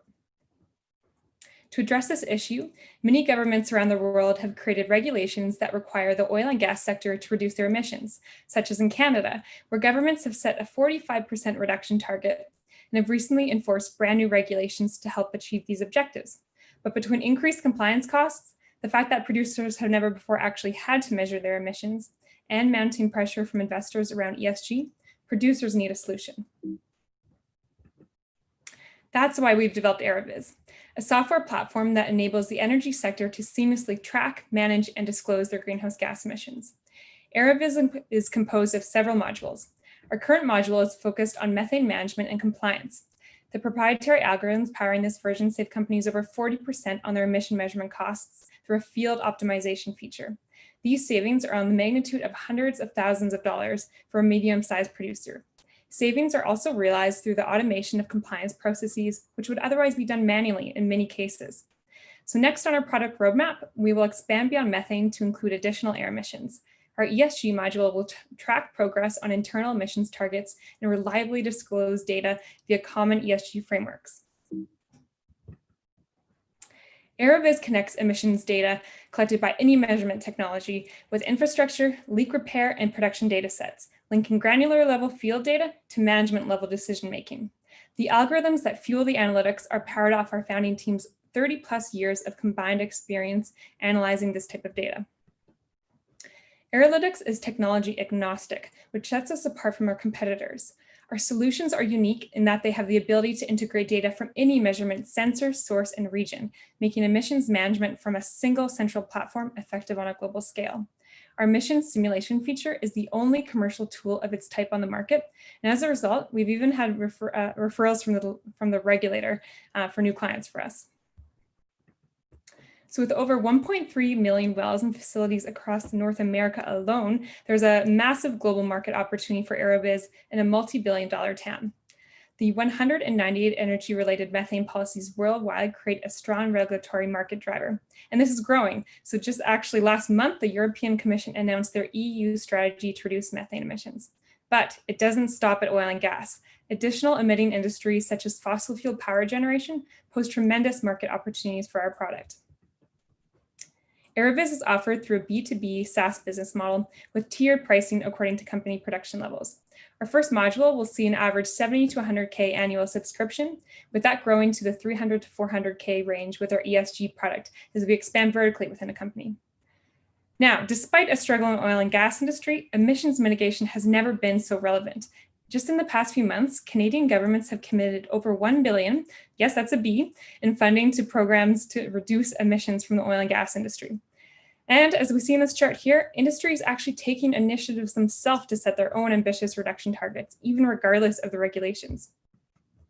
In spring, we finalized our MVP and are entering into a paid pilot with Cenovus Energy in the new year. We've grown our team to 8, have tripled our client base in the past year, including CNRL, 7 Generations, and our first international customer, and are recent graduates of 3 competitive cohorts, including the Creative Destruction Lab. Since our last pitch, we're also now participating in the Alberta Machine Intelligence Institute's Reducing Emissions Through MI program, where our development team is working to incorporate predictive analytics into our platform. Just a few weeks ago at Canada's largest oil and gas methane conference, one of our clients from CNRL, Canada's largest oil and gas company, said during their presentation that the Arolytics modeling software was crucial in the development and approval of their program. So to date, we've been primarily supported by a combination of early customer revenues and non-dilutive grants. We've experienced a 25x growth in revenue between when we incorporated in 2018 and present. So far this year, we've achieved 90% of our 2020 revenue target and are on track to reach or exceed that. Shown here are our 5-year financial projections. While the majority of our earnings to date have been in expert services contracts, our revenue future depends heavily on enterprise software sales, which is where we'll be focusing our efforts. Our exit strategy is to be acquired within a 5 to 7 year timeframe by an oil and gas services or software firm. So we're currently raising a pre-seed round of $500K through common equity financing to accelerate the development and meet the demand of this time-sensitive market. This funding will extend our runway by 12 months and will enable us to hire key personnel to finalize our methane module and develop the MVP of our ESG module. And finally, who's behind it all? Our founding team formed out of Canada's largest academic emissions lab, where we spent multiple years researching emissions across thousands of facilities and collaborating with industry to understand their pain points. Dave Risk in the middle is a recognized international expert in his field. Not shown here are incredible mentors whose expertise expands across the oil and gas, ESG, and software space. So with new obligations around emissions management, a tsunami of data is approaching.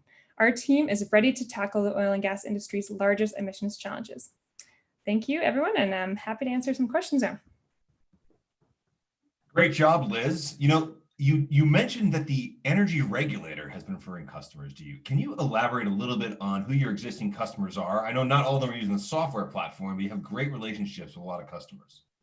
Sure. So right now, our target customer base is the upstream oil and gas market. And so one of the unique kind of proprietary features of this is a model, and essentially an emissions simulation modeling tool that can help companies optimize how they actually go out into the field and measure their emissions, because there's tons of different technologies out there, all the way from handheld cameras to satellites to do this. And so we have quite a unique kind of market space in that. And so that's why we've been referred by the regulator. That said, although we're quite focused on the oil and gas sector right now, we also see opportunities to sell to the regulator, to sell to other emission sensor companies in this space, other service providers. So there's a few different kind of client pathways we're looking at as well.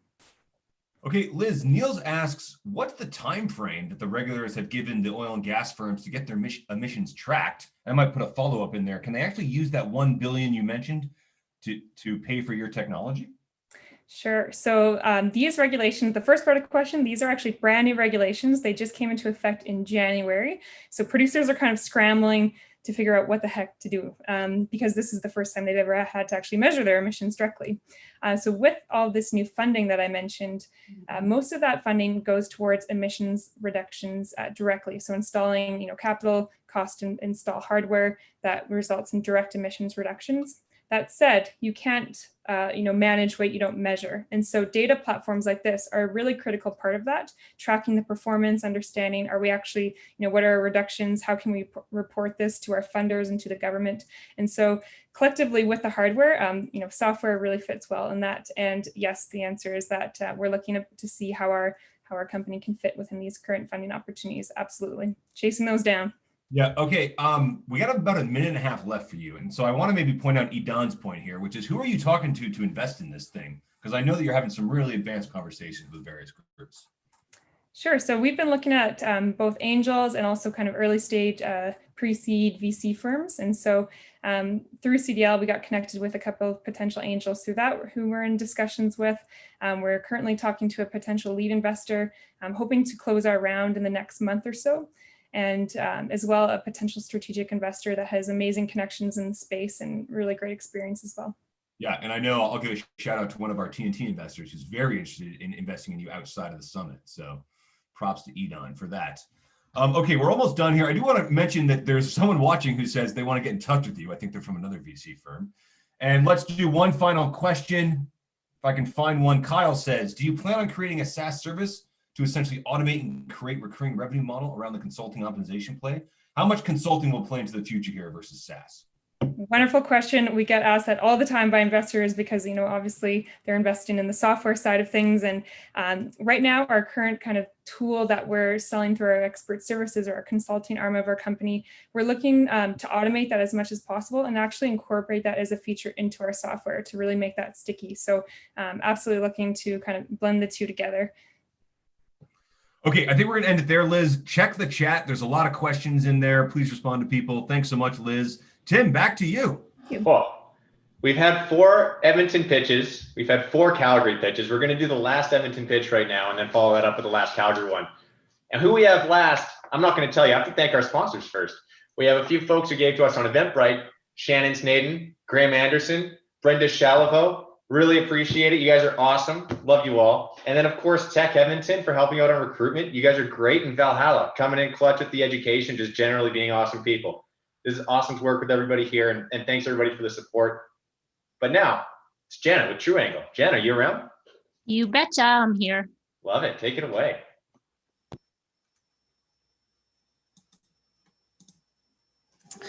All right. Hi, everyone. My name is Jana Rieger. I'm the CEO of True Angle. We're a digital health tech company who's created a solution for patients who've been diagnosed with a swallowing disorder. So every day, billions of people around the world like us enjoy great food. Eating is more than just survival. It's about connecting with people. It's about socialization and really just about sheer pleasure. Now, I want you to just take a moment and imagine losing that luxury forever. So for 500 million people around the world who've been diagnosed with dysphagia, this is their reality. Eating becomes exhausting and embarrassing. So imagine you've gone out for dinner with your friends and an hour later you still have half a plate of food sitting in front of you and your friends are sitting there watching you cough and choke on every bite. And at the worst, have to rush you to the hospital because some food has gone down into your lungs. So the thing is, it doesn't have to be this way because there's a biofeedback technology that we can use to retrain the muscles of swallowing.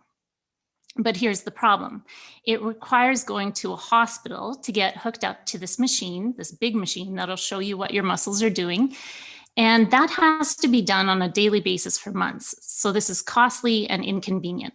And what ends up happening, what becomes status quo, is that a clinician will hand a patient a piece of paper. It's got exercises written on it. And the patient takes that home and they do their exercises at home following that paper. So our why is because we don't think that anyone deserves a piece of paper. We believe that every person should be empowered with technology to unlock their own potential. So for patients, this means taking control of their own health and the freedom to do that from home. And for clinicians, it means providing something better than a piece of paper with a technology that actually enhances the therapeutic experience and brings the clinician and the patient together.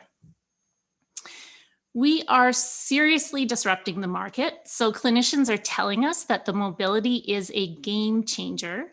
And this is simple. It's because we exceed our competitors in terms of cost, design, simplicity. And we've done this by creating a technological solution that's elegant, user-friendly, it's data-driven, and it's remote. We entered the market just in September this year, and we're doing that under the FDA's low-risk device policy. We already have product in 11 states. Our business model is combining both fixed and recurring revenue. So on the fixed side, we have the device, and on the recurring side, we have software subscription as well as consumables like adhesives. By Q3 next year, our aim is to have our 510K medical device registration. And what that's going to allow us to do is expand our clinic product, the offerings, so that we can do that through our clinician portal and actually open up a new source of SaaS monetization.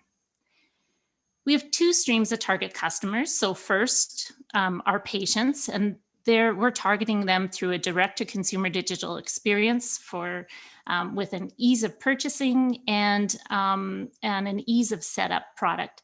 As well, we're also engaging clinicians who will embed the mobility into their practice and then recommend that to patients to purchase it for at-home use. We have a 20-year global presence as leaders in this area. And so we're using this to connect with clinicians who we know to be our influencers. And we've also launched incentive programs now to bring on new clinicians as channel partners. And just in the last 24 hours, we had clinicians reach out from Stanford, Johns Hopkins, and Northwestern.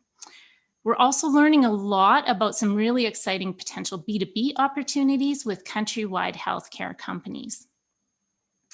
This round, in combination, the TNT investment and our raise will bring us we're raising $1.5 million, and this will keep us cash positive until 2023. At that point, we anticipate that we'd raise a Series A, and the intention of that would be to expand globally. There's a potential for a massive worldwide growth for a product like this, and the serviceable obtainable market is $900 million. We're also developing strategic relationships, and we've already got the interest of some big companies. For example, Nutricia. So they're a subsidiary of Danone. We met with them at their headquarters in the Netherlands, and they have a range of dysphagia products. And to have a technological solution to add to their offerings is something that they're very interested in. We were also contacted by ACP, which is a subsidiary of Hanger, and they're searching for a mobile solution to add to the big cart that they sell right now. We also have our eyes on large tech companies like Amazon Health, who truly are going to revolutionize the way that we do healthcare over the next decade. We are focused on sales. So the TNT investment specifically will help us bring on an extraordinary team member who's going to help to take us to the next level of developing a repeatable sales model. We want to understand our customers like never before. We want to target the right channels, and we want to test our campaigns. We have an amazingly strong team, and as a testament to that, we managed a supply chain, funding, and logistics in one of the most challenging business climates in the past 2 generations.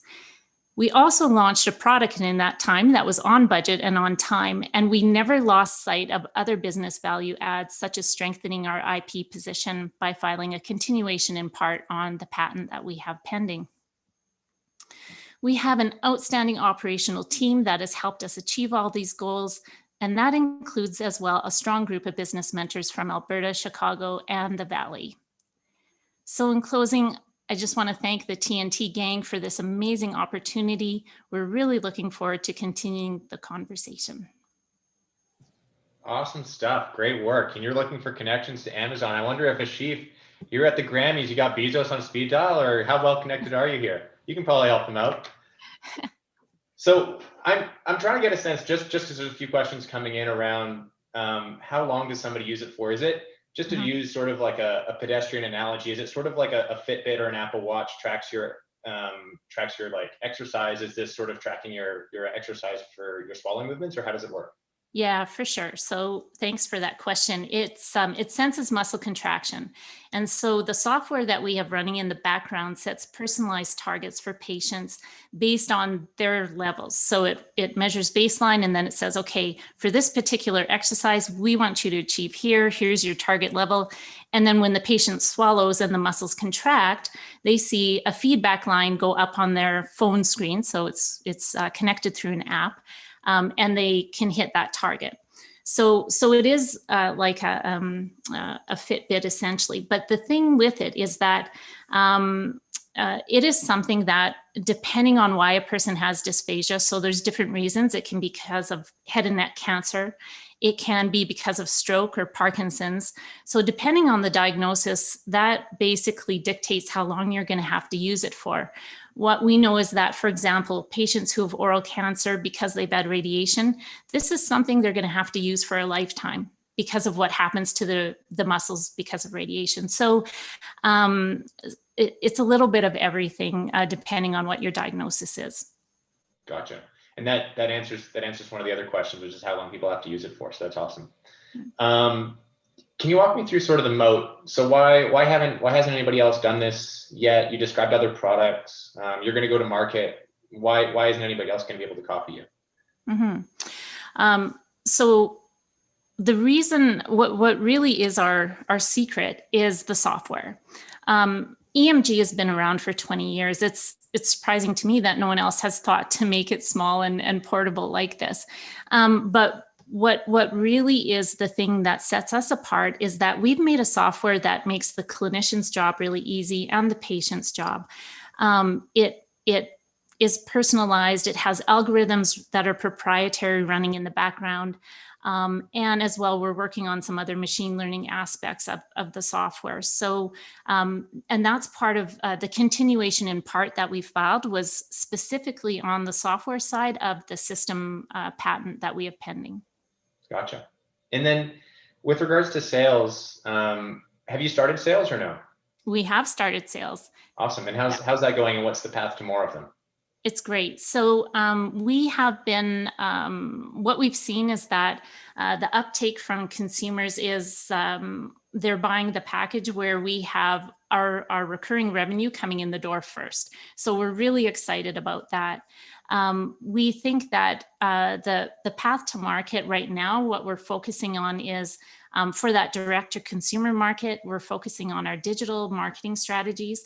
But for our clinician side, we're looking at these partnership programs.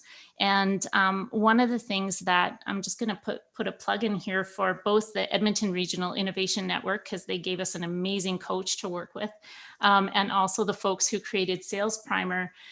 We've been working with them on looking at exactly how many clinicians, based on typical referral patterns, we would have to bring into a pipeline in order to get the kind of sales that we'd need.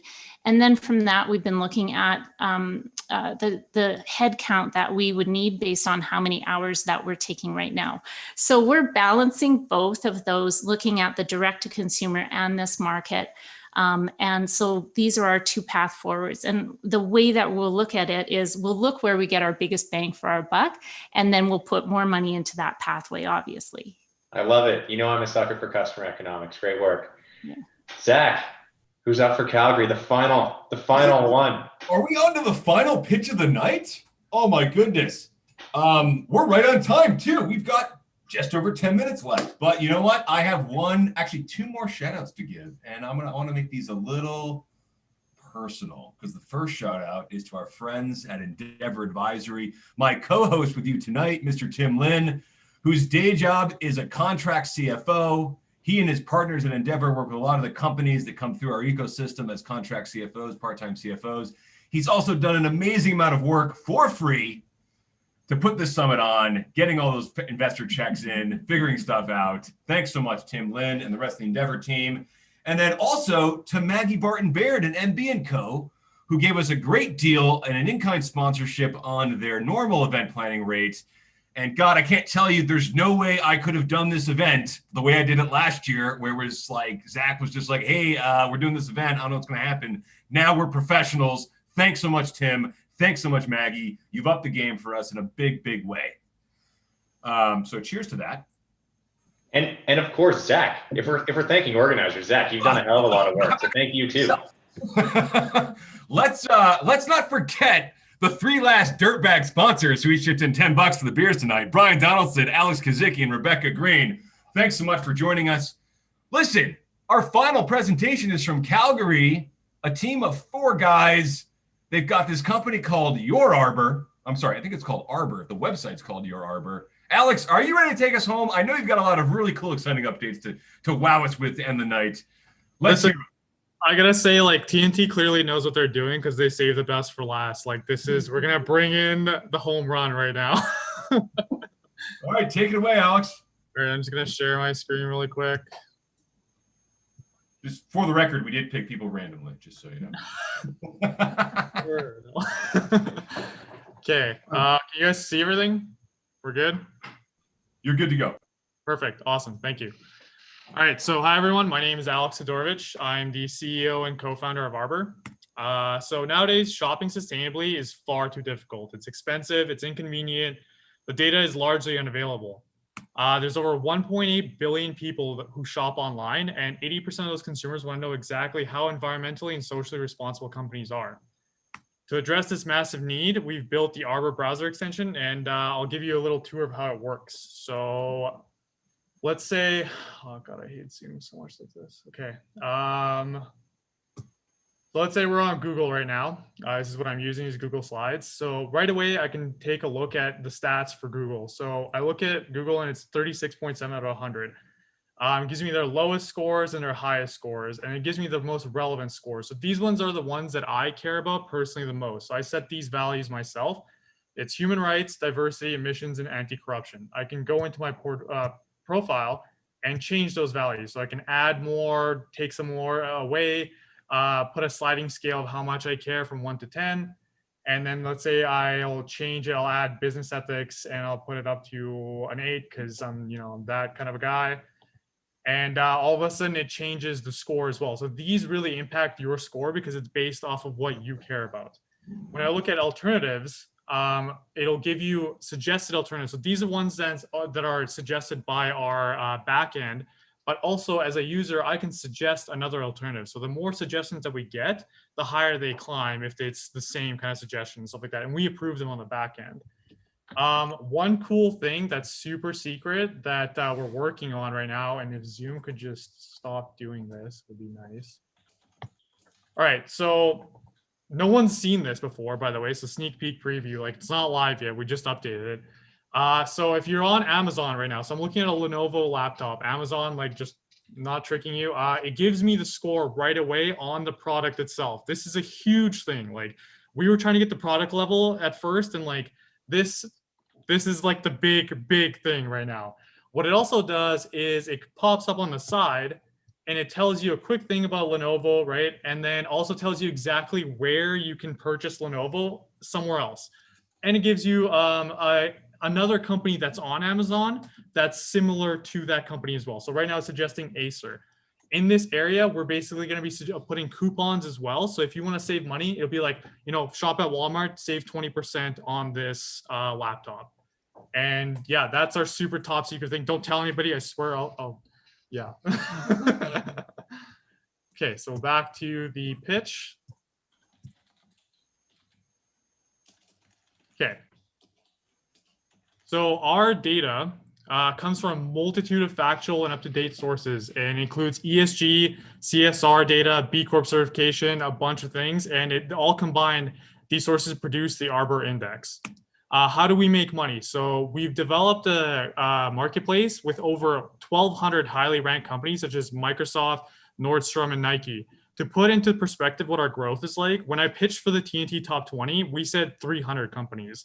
So we've 4 times that. Anytime our users buy something from these companies, we generate revenue anywhere between 2 to 50% of that sale.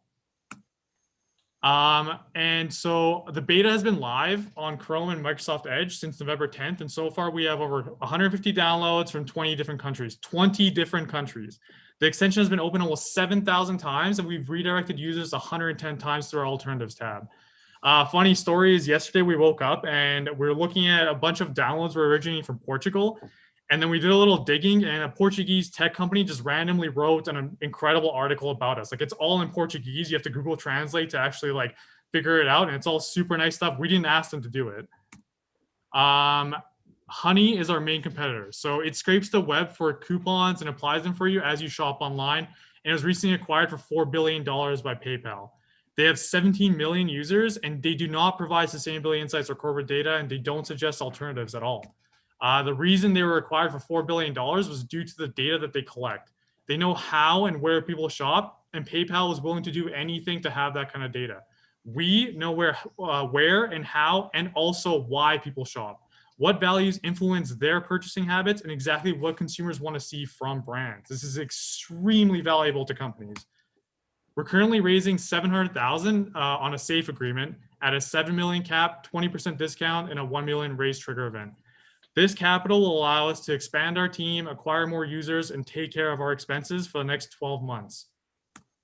To ensure we secure this raise, we have a lead investor. James Lockery is a founder of Wave Financial, capital partner at Thin Air Labs, and founder of and CEO of Exhibition Capital. We've been working closely with James and Thin Air Labs, and our company has been making insane progress in this amount of time. Over the next 12 months, we want to hit 75,000 monthly active users, generate 50,000 company redirections, and reach 20 to 40,000 in monthly revenue. To achieve these goals, we've created marketing partnerships on a literal shoestring budget. All of these are sustainability communities that offer podcasts, newsletters, channels, blogs, all within our target early adopters. This is a total of 2.7 million unique impressions per month. As an example, a website that called The World Counts, you could go and look it up right now. They've featured Arbor as a clickable banner ad on their front page. No newsletter or blog post or anything, just a banner with zero explanation. Over 6,000 views have come to our website from their traffic, and 515 of those have signed up to be part of the beta. That's roughly an 8.3 conversion rate. So now if you look at our available 2.7 million impressions, we expect about 20% of those to at least come to our website, and then 15% of those 20% to download Arbor. That can yield to over 80,000 users. At our projected $42.72 ARR per user, we look to generate $3.5 million in revenue in the first year. We're working day and night to finish the required content and get our message out there. This holiday season is a super special season and represents a massive opportunity for us. Forbes just published an article about online shopping growing 20.2% this year and continuing to rise. This is 4 times the normal growth rate. You can bet Arbor is going to be taking advantage of this once-in-a-lifetime opportunity. We're 4 founders with diverse backgrounds and extensive entrepreneurial experience. In short, we get shit done. Feel free to ping us on LinkedIn. We love to connect. Thank you, and as always, go to our website and download Arbor. Holy cow, Alex, what an end to the night. That is some amazing updates. I can't believe everything that's happened just in the last 6 weeks since you pitched at Pitch Night. That's incredible. Everyone's really excited about this. And I think one of the things people are most excited about is your lead investor, who I'll admit I don't know, but the people in Calgary assure us he's very picky. Tell us about James Lockie. He is an incredible human being. Like, literally, I had a phone call with him a long time ago about a completely different thing. And it was a year later that I just shot him a random email, and he remembered who I was. He responded. Everyone was like, you know what? James doesn't respond to anybody. Like, this is like, it's a hard thing to get his attention. And within 30 minutes, he responded to me. And so we had been talking since like pretty much like July on and off, and he wanted to track our progress. And I really like, obviously, like, I'll sell us up, right? Be like, we work at a crazy pace, like all this stuff. And it's true, we do. And after he saw what kind of pace and what kind of metrics we were pulling in and like what kind of things that we were accomplishing, he honestly, like, he's like, I'm in. Like, I really believe in this product. I really like what you guys are doing. And it's been a dream come true working with him and Thin Air Labs. Like, they just get it. They're very product oriented people. We've been having like hour and 2 hour, 3 hour long conversations about like the most nerdy stuff you can think of, but it's like, it's a blast every time. Okay, Alex, and then in terms of the round right now, how much of that round will be taken by Thin Air Labs? So it all depends. So if TNT's hopping in at the 150,000, that's basically TNT's going to be at 150,000, and then the rest is going to be Thin Air Labs and the partners that they bring in up to the table. Okay, wow. So they're ready to do the whole thing without TNT. Okay, this is a very exciting finish. There was a question on here. You actually answered, interestingly, many of the questions that were being asked as they were being asked. It was kind of incredible. It's a superpower. Someone asked about data security and privacy of your users' data. So can you elaborate on that for us? Yeah, so privacy is a massive thing for us.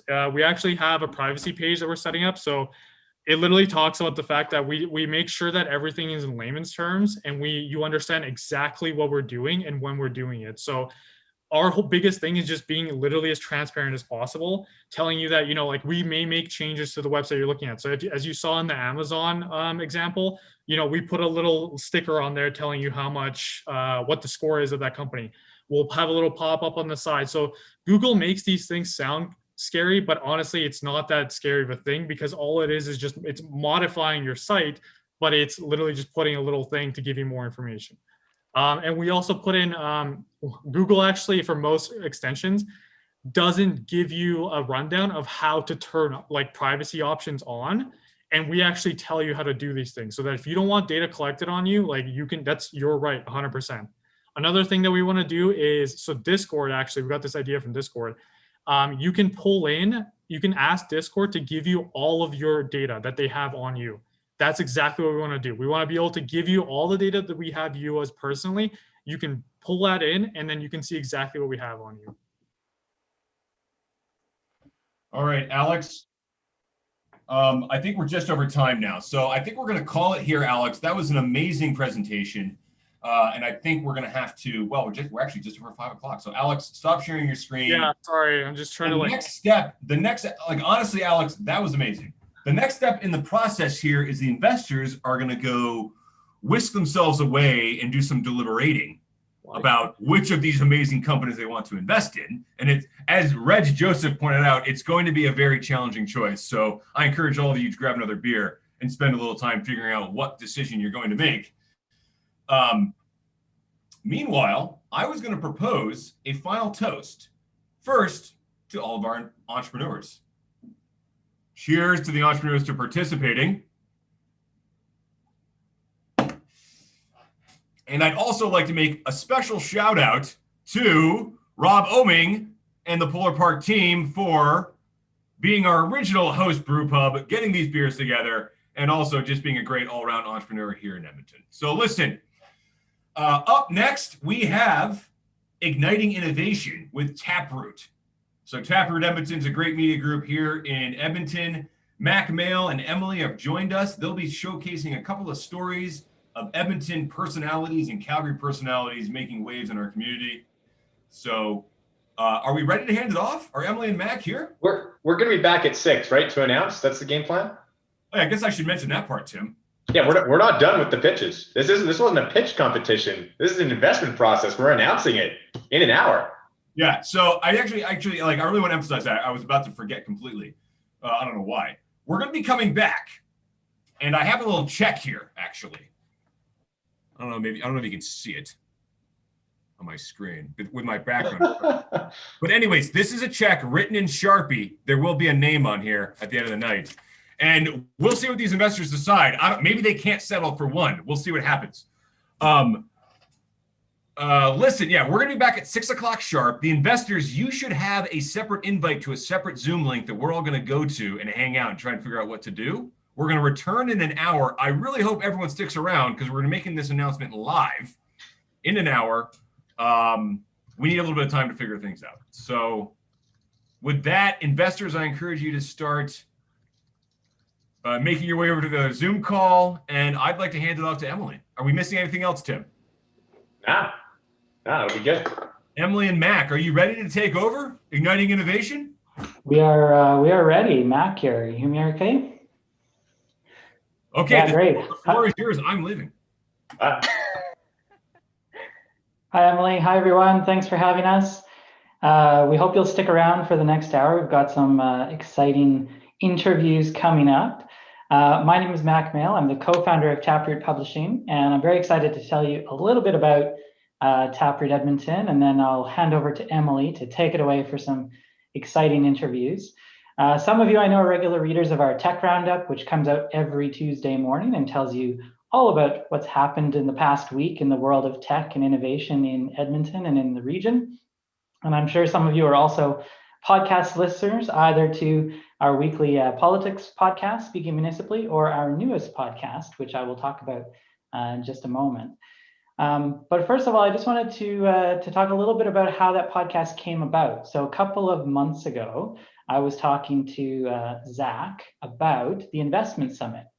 And of course, Zach, as usual, was not thinking about himself. He was interested in making sure that all of the entrepreneurs and all of the investors that are part of the event today got their stories told. So sure, he was looking for some media coverage, but he was looking for more than that. We knew at Taproot that we would be writing about the Investment Summit, and we've done that in the Tech Roundup ever since it was announced, all the way through the various stages. And we wanted to do more, though. Our mission is to help communities understand themselves better. In Edmonton, part of that is helping people understand the tech space better. So we wanted to explore, what does it mean to be an entrepreneur pitching in an event like this? What does the opportunity look like? How do you get involved as an investor? How do you make a decision about what you're going to invest in? And we just wanted people who maybe aren't as familiar with this space but are curious about it to know a little bit more. So I already do a podcast. My co-founder, Karen, who's in the chat here, already does a podcast. So we didn't really have capacity to take on another one. But fortunately, we had just brought in Emily Rendell-Watson as our managing editor for Taproot Edmonton. She's a very talented and experienced multimedia journalist. And it was really Emily that made igniting innovation possible. So if you haven't checked it out already, please do. It's at presents.taprootedmonton.ca. We've published 5 episodes so far. The first one was all about Startup TNT itself. The second one is about the tech innovation landscape. We spoke to Future Fields about how far they've come since the first summit. We spoke to Ali and Emily, who you heard today, about their pitches and how they were preparing for today's event. And we spoke to a couple of the investors about how they got involved and what their investing thesis is and what they'd like to see for more investors entering the space. And of course, we have one more episode to go, which will be next week, with the winners of today's event. So I'm really looking forward to that. It's presents.taprootedmonton.ca. It's hosted by the lovely and very talented Emily Rendell-Watson. Emily, I understand you're going to be doing some live interviews today. So people can go and listen to you recorded, but everybody on the call today gets to enjoy some live interviews. It's kind of like a live show for the podcast almost. So Emily, over to you. Thanks, Mac. And yes, if you decide you still want to hear my voice after the next hour, then you can definitely check out those interviews. And please do. I just threw the one with the lovely Ali Canal and Emily Craven in the chat after they said hi. So you can check that out and you can find the link, I think a little higher up. Karen threw it in there with all the episodes. So please do go listen to that.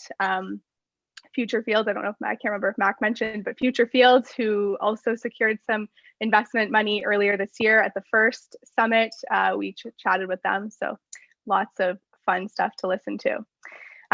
But before we talk about what you're going to do after the next hour, we have a full slate of exciting guests to chat with. So we're going to be talking to Faiza Ramji, to Isha Datar, to Sam Jenkins and Rachel Wade. So lots of chats coming up over the next hour. So please stick around.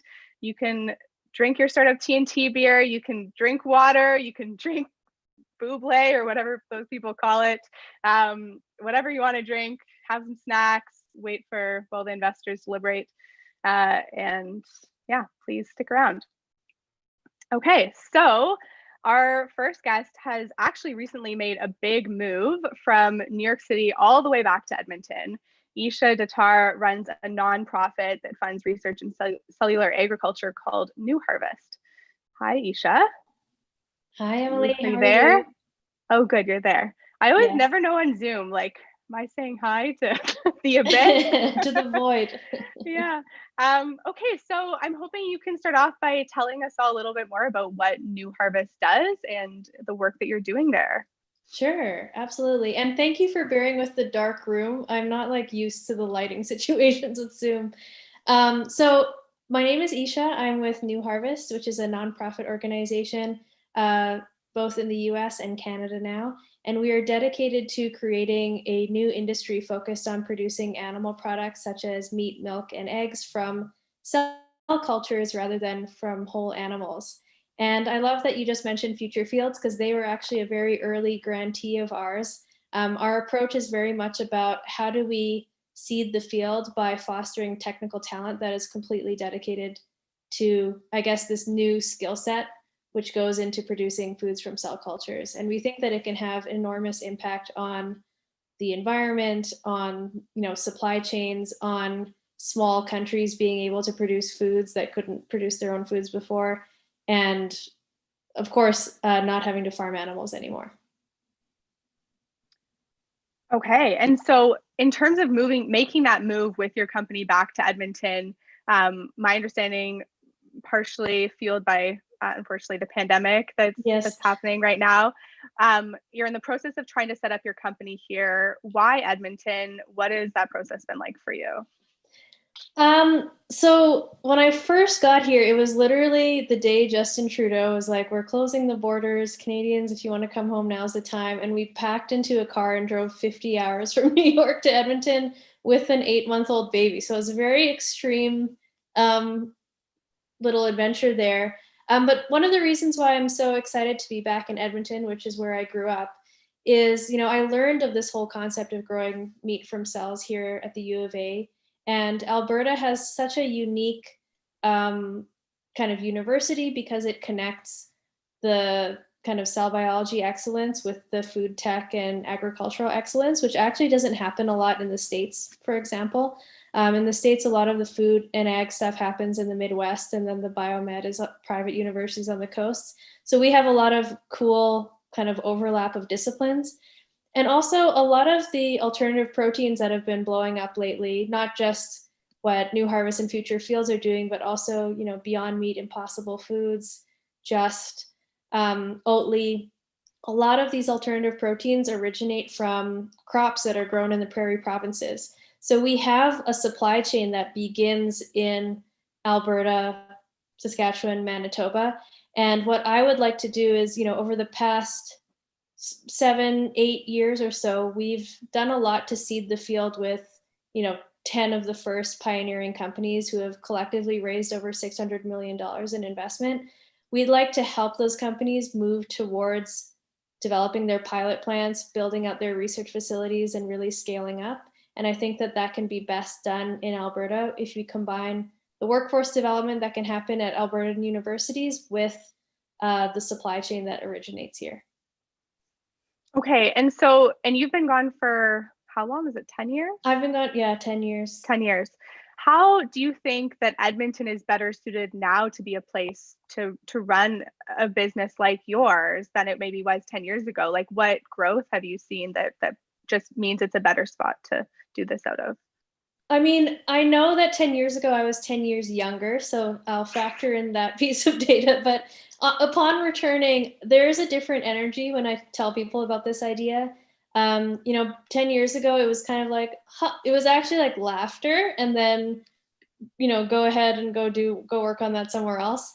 Now it is, how can I get behind that? How can I support? Who can I connect you to? And there's a lot more of a sense of like, yes, I really want to help Alberta become a home for this. So like the reception has been incredible since I've been back. I've been just shocked at how quickly I've been able to connect and reconnect with a lot of people here. And I also, just being part of this community, I mean, I'm not part of it yet, but dipping my toe in, it's evidence that there's a lot of congealing happening in the city. There's a lot of connectivity. There's a lot of ideas. And there's also, the repatriation that's happening right now is major. And I think there's a huge opportunity there too. Your business is unique because it's this nonprofit philanthropy model that we don't see too often. How does that work? Can you explain that a little bit more? Yeah, so I chose to run New Harvest as a nonprofit because I thought we'd have the most freedom in terms of building relationships across the whole kind of discovery pipeline. So biotech is complicated because it requires so many different players and so much capital and so many different types of investment and stakeholders and so on. You know how they say it costs about $1 billion to bring a drug to market. This is like, I would say, more complex than a drug in some ways, the kind of technology that we're talking about and the kind of scale that we're talking about too. And so the nonprofit model just gives us a little bit more freedom to work with policymakers, work between stakeholders and across the whole industry, connect academia in there too. So we're able to do a lot.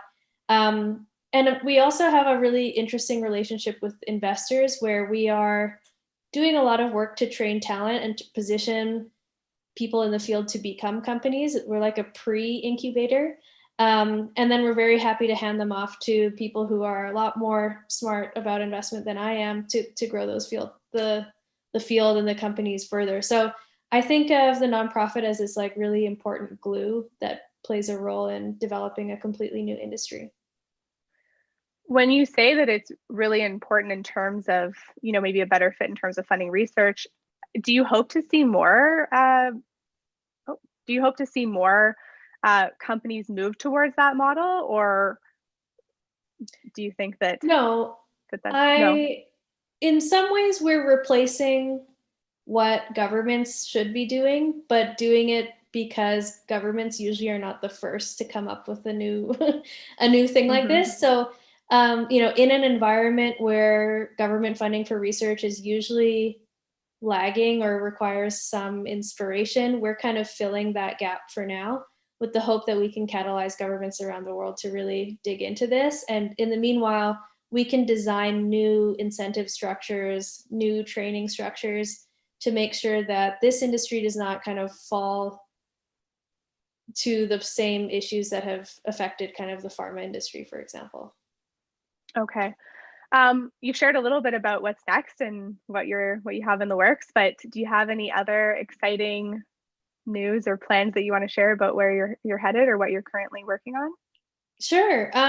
We recently decided that our goal for the next 5 years is to enable 100 leaders in cellular agriculture. What that means is 100 people who are going to become co-founders or key principal investigators or key voices in advancing, you know, the safety or the policy, the regulation in cellular agriculture. And so we're very focused on this idea of how do we enable people to catalyze ongoing impact and change in the field. And related to that is I've been doing a lot of work here in Alberta to try and get some government support here. So hopefully I'll be making some asks to try and establish some kind of infrastructure related to this research and really position Alberta as the leader in cellular agriculture globally, because I think we're really well set up for that kind of work. Okay, great. Well, thank you so much, Isha, and for sharing all about your company. And my pleasure. Lots of people, I'm sure, probably excited to hear that you're now in Edmonton. So, welcome back. Thank you. All right. You. Well, yeah. Before we move on to our next guest,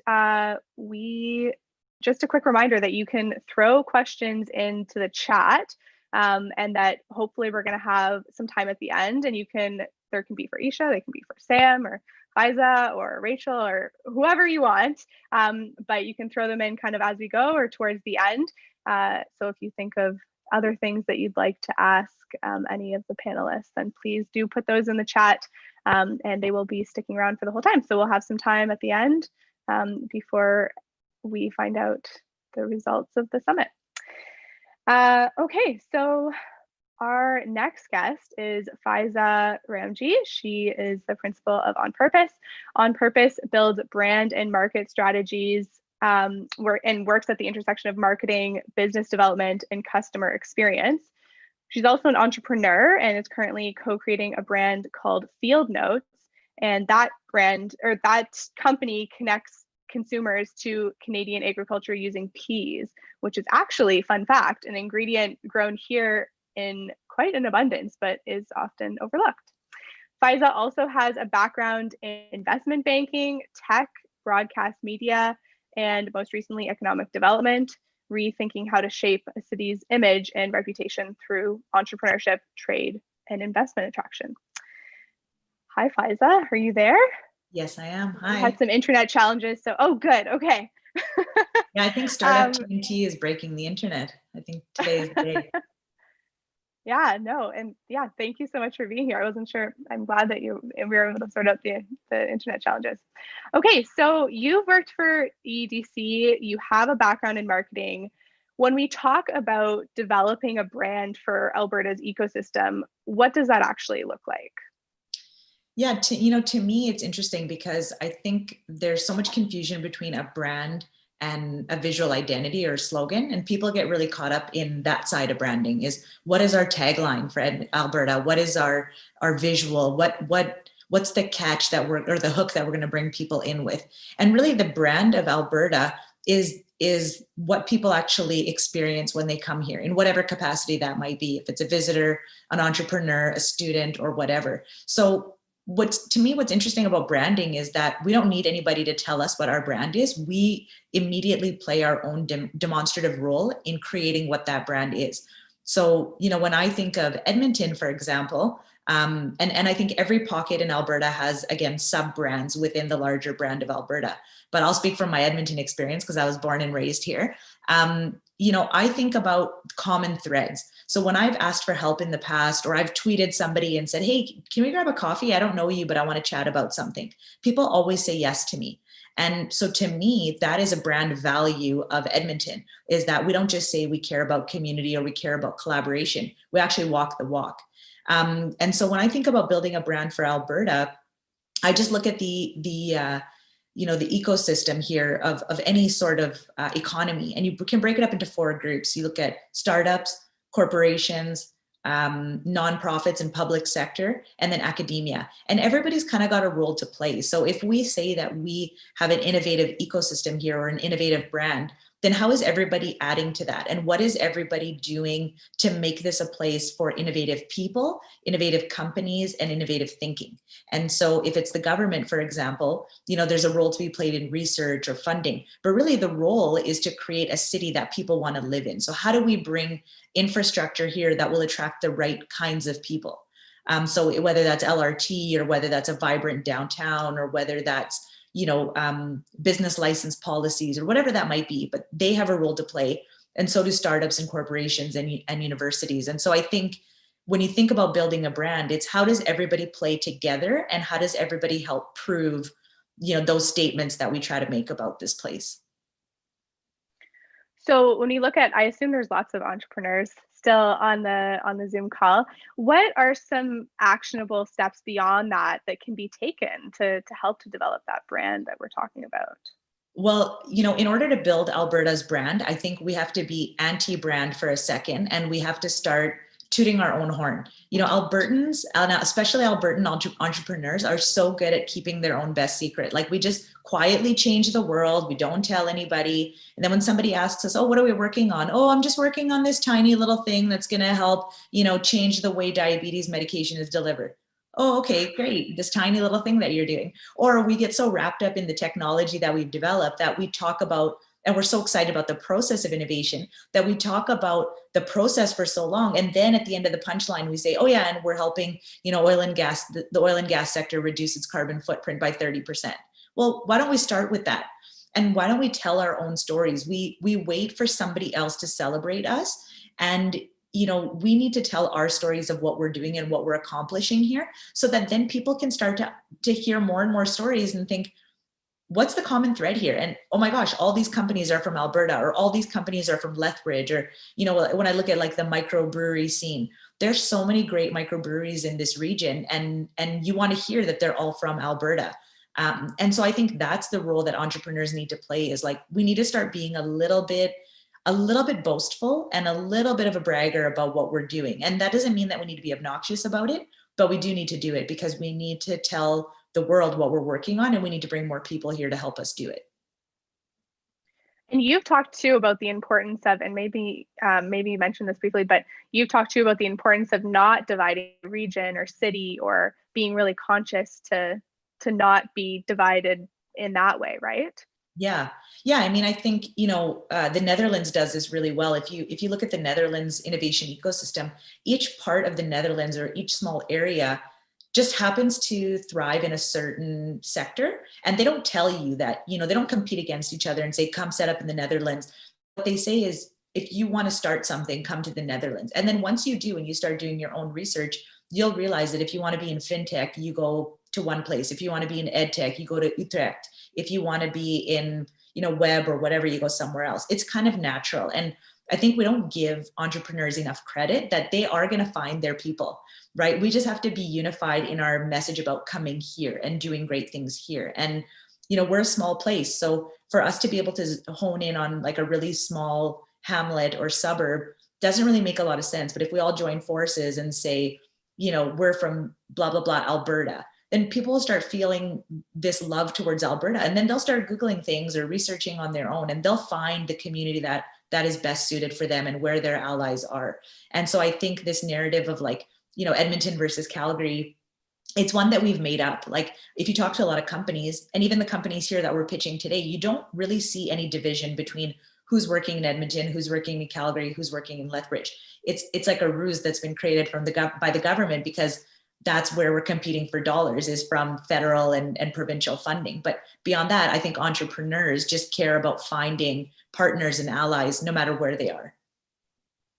Such a good point. That's very true. And it is great. Like I love that, if you had just tuned into the Zoom call, mid pitches, you wouldn't necessarily know if it was a Calgary company or an Edmonton company. It's just, a bunch of really great companies that are putting out there what they're building.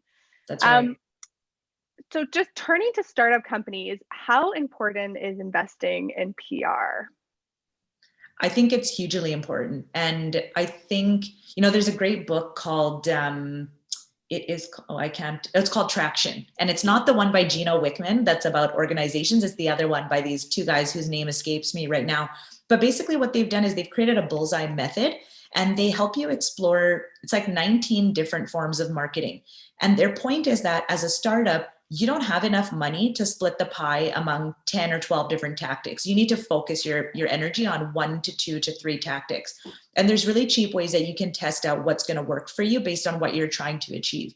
So for me, I think PR is a great one, because it's one of those ones that in any terms of marketing, you can spend a lot of money and have somebody build something for you, or you can spend a little money and put in a lot of effort and test it yourself. So build versus buy, right? And I'm sure a lot of entrepreneurs can connect with that point.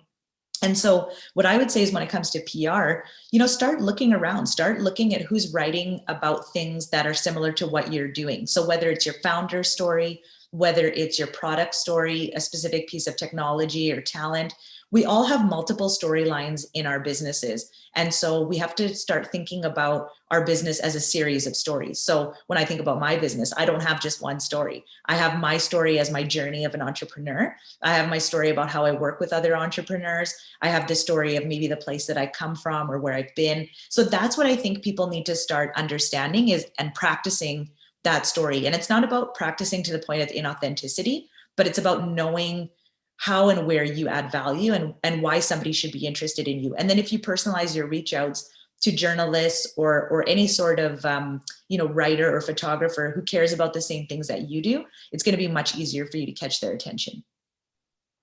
Yeah, so that's actually what I was going to ask you about next, when you talk about being connecting with people, and especially in that PR space or media space. How can startups be more intentional in how they connect with folks beyond knowing okay, I'm going to target this pitch or this to this specific media firm because I know that they're interested in the type of company that I'm building, but beyond, how do you take it beyond that? So I think it's about being consistent and intentional. Wherever you put your message, know your key messages. And I know that's a cheesy way of saying it, is that everyone needs to know their key messages, but they do. And if I'm talking to you and I'm stuck with you at a party or something like that, what are the 3 things that you want me to know? You need to figure out a concise way of saying it. And again, this is very anti-Alberta because we hate talking about ourselves, but we have to learn how to do it. And I admit that as somebody that helps companies with their branding and their positioning, I hate doing this for myself. My LinkedIn or my website or whatever is the hardest thing, and it's the last thing that I want to work on, but it is so critical. So know your key messages. And the second thing I would say is I would approach it like a sales opportunity. You know, when you do business development, you know that you've got some long shots that you're going after. You're looking for those like huge sales or those huge wins that will look really good for you. But there's also a lot of really small ones that you know are quick wins that you can grab. Do the same thing with PR. Any media is good media because it'll help you in your search rankings. It'll help you in visibilities. It'll help you with a lot of things. So even if it seems like a small opportunity, take that as a practice run and use that as a way to tell your story, and don't say no. And then just go out and pitch people and just find a connection and personalize it that way. Okay, great. Some really helpful tips. Are there any other tips or advice that you want to leave everyone with before we move on to Sam? You know, I would just consider lastly that we're all people, and people make decisions based on the people they like and the people they connect with and the people that they want to root for. So I would just keep that in mind whenever you're talking to anybody, whenever you're on social media. Be yourself, but don't be afraid to be yourself differently on different platforms. You know, I share certain things in a certain way on LinkedIn. I share other things and follow other people on Twitter, and I use Instagram differently. That's okay. You know, you are a human, you are a person, you have multiple facets to you and different parts of your personality. Embrace those. You never know where you're going to connect with somebody, and just go for it. Own it. Okay, awesome. Thank you so much, Faiza. You're welcome. That was really great. All right, well, I hope everyone is enjoying these so far and enjoying some startup TNT beer. So sorry if you weren't able to get any. Hopefully you have water or something else. All right, so we're gonna move on to Sam Jenkins. But before we do, just a reminder to definitely please throw those questions in the chat. I was wrong before, I believe. I don't think Isha is around for questions at the end, but any three other of our guests, so Faiza or Sam or Rachel, they're all available at the end. So if you have questions about anything, whether it's something that maybe we haven't talked about, if we didn't cover, like we didn't talk about Isha's, about Faiza's other brand that she's working on. So definitely feel free to throw those questions in and we will do our best to get to them at the end. All right, so next we're gonna turn the tables to another familiar name in Edmonton's startup community, Sam Jenkins. Sam is one of the co-founders of Startup Edmonton. He has also founded a couple startups in his time, including Alberta-based technology consulting firm Punchcard Systems. Hey, Sam. Hey, how's it going? Good, how are you doing? Good. I mean, it's pretty easy to get inspired after watching those pitches today. Like maybe it's time to start something new. Just kidding. Maybe not yet. But easily to see how much excitement there is across both of our cities and across our province, right? And I know you have a ton of questions, but like Faiza, you're talking about the cohesion of the marketplace, and I think we're beginning to see that. Zach's not here, so we can compliment him, but I mean, there's lots of really great instigators out there, and a lot of them are on the phone here today, or on the call here today, and the more we talk like this, the more we create those community connections, the stronger we are as an ecosystem. Yes, so true. Thank you so much. I'm just copying and pasting some questions while we're here. Okay, so as the founder of multiple startups, can you give us a little bit more of a background on your entrepreneurial journey? I'm sure a lot of people know some of the things you've done, but for those who don't, can you tell us a bit more about that? Sure. So most folks don't know kind of the real story behind why I quit my job in the first place. I think Mac probably knows it. So going back to 2010, 2011, Ken, Cam, and I were involved in a bunch of different events, a bunch of different organizations, but I was still working for somebody else. And we had a private bet going that I couldn't quit my job to start something. I won't explain what the terms of said bet was, but it was really important that I did quit by a certain time. And as much as I loved working for another entrepreneur, this entrepreneurial bug that I'd been bitten with was so deeply ingrained in my DNA. And I think after that first opportunity, and what we talked quite a bit about early on in startup was this nature of not waiting and getting started now. It's kind of the theme that keeps coming up with so many entrepreneurial ventures. We can do things on the backs, put them on the back burner or do it off the side of our desks. And it's one of the things that we're really trying to reinforce with what we're doing at Punchcard is that there's no time like the present, but more importantly, you need to get started. And if you don't get your feet wet, if you don't get started now, it's never really going to happen. And so our first venture, at the same time that we were getting Startup Edmonton up and going, was a company called WellNext. WellNext, I would like to say that is probably 8 years too early. Had we started WellNext in the middle of a pandemic, it would have been perfect. We misjudged the market, but we learned a lot about building digital product. And we parlayed that experience into building out Punchcard. For those of you who aren't familiar with Punchcard, we see Punchcard as a kind of a startup and venture studio.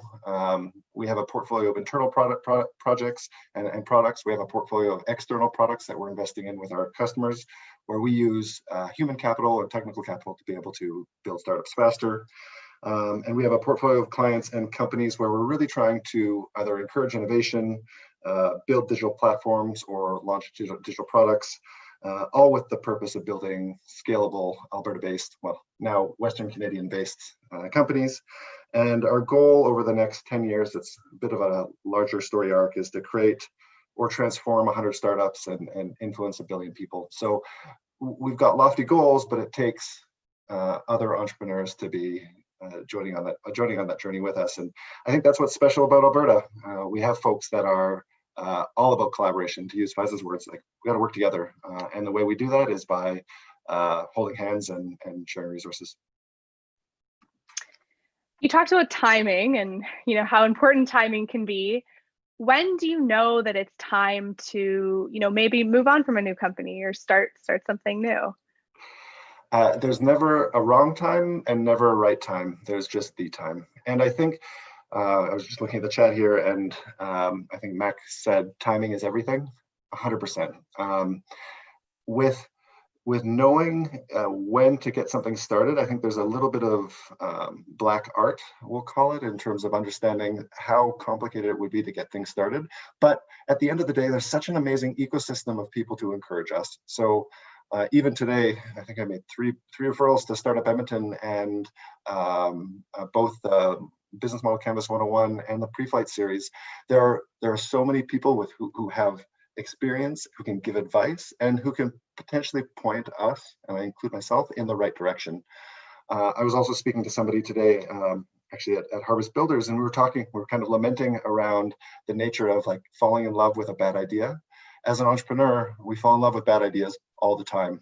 It's the ugly baby syndrome, right? Always love your own baby, without a doubt.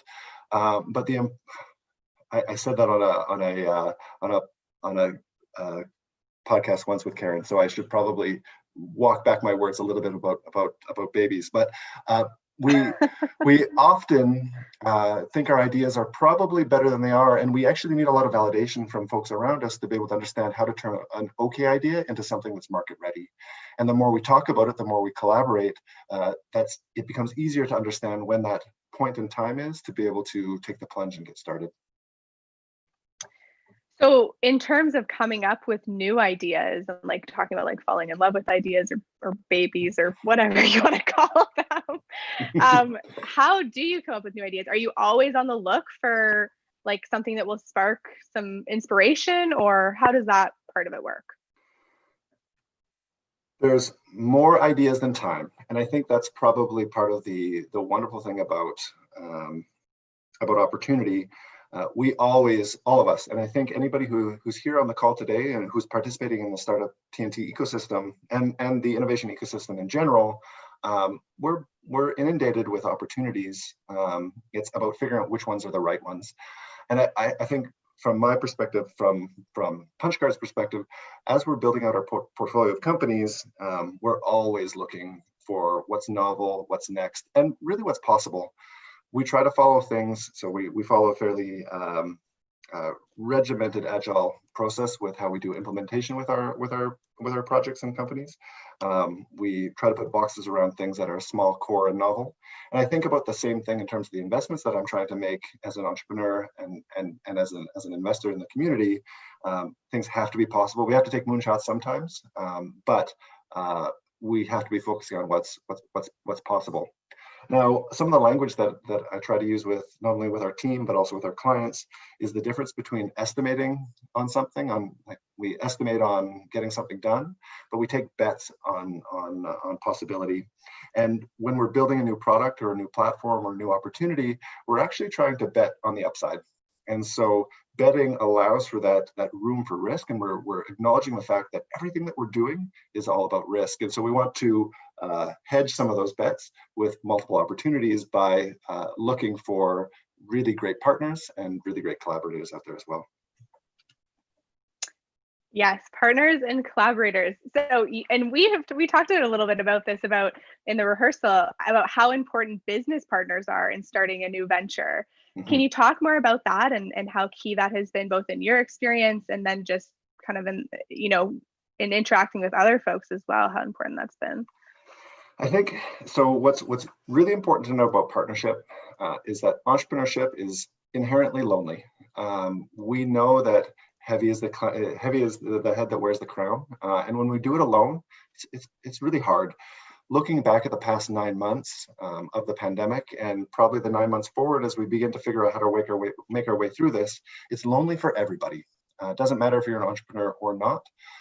It really reinforces how critical it is for us to have partners, either formal through business partnership or external through collaborators. Faiza and I get to work on projects together all the time, and having those partnerships in place to be able to give you strength, but also to call your bullshit, right? I mean, at the end of the day, those partners are the people who are going to help you get stronger to be able to maybe not make that first opportunity work. Maybe it's the second or the third. And I mean, we're the story for that. Wellnext, it failed. We built something, raised money, took it to market, misjudged it, and failed.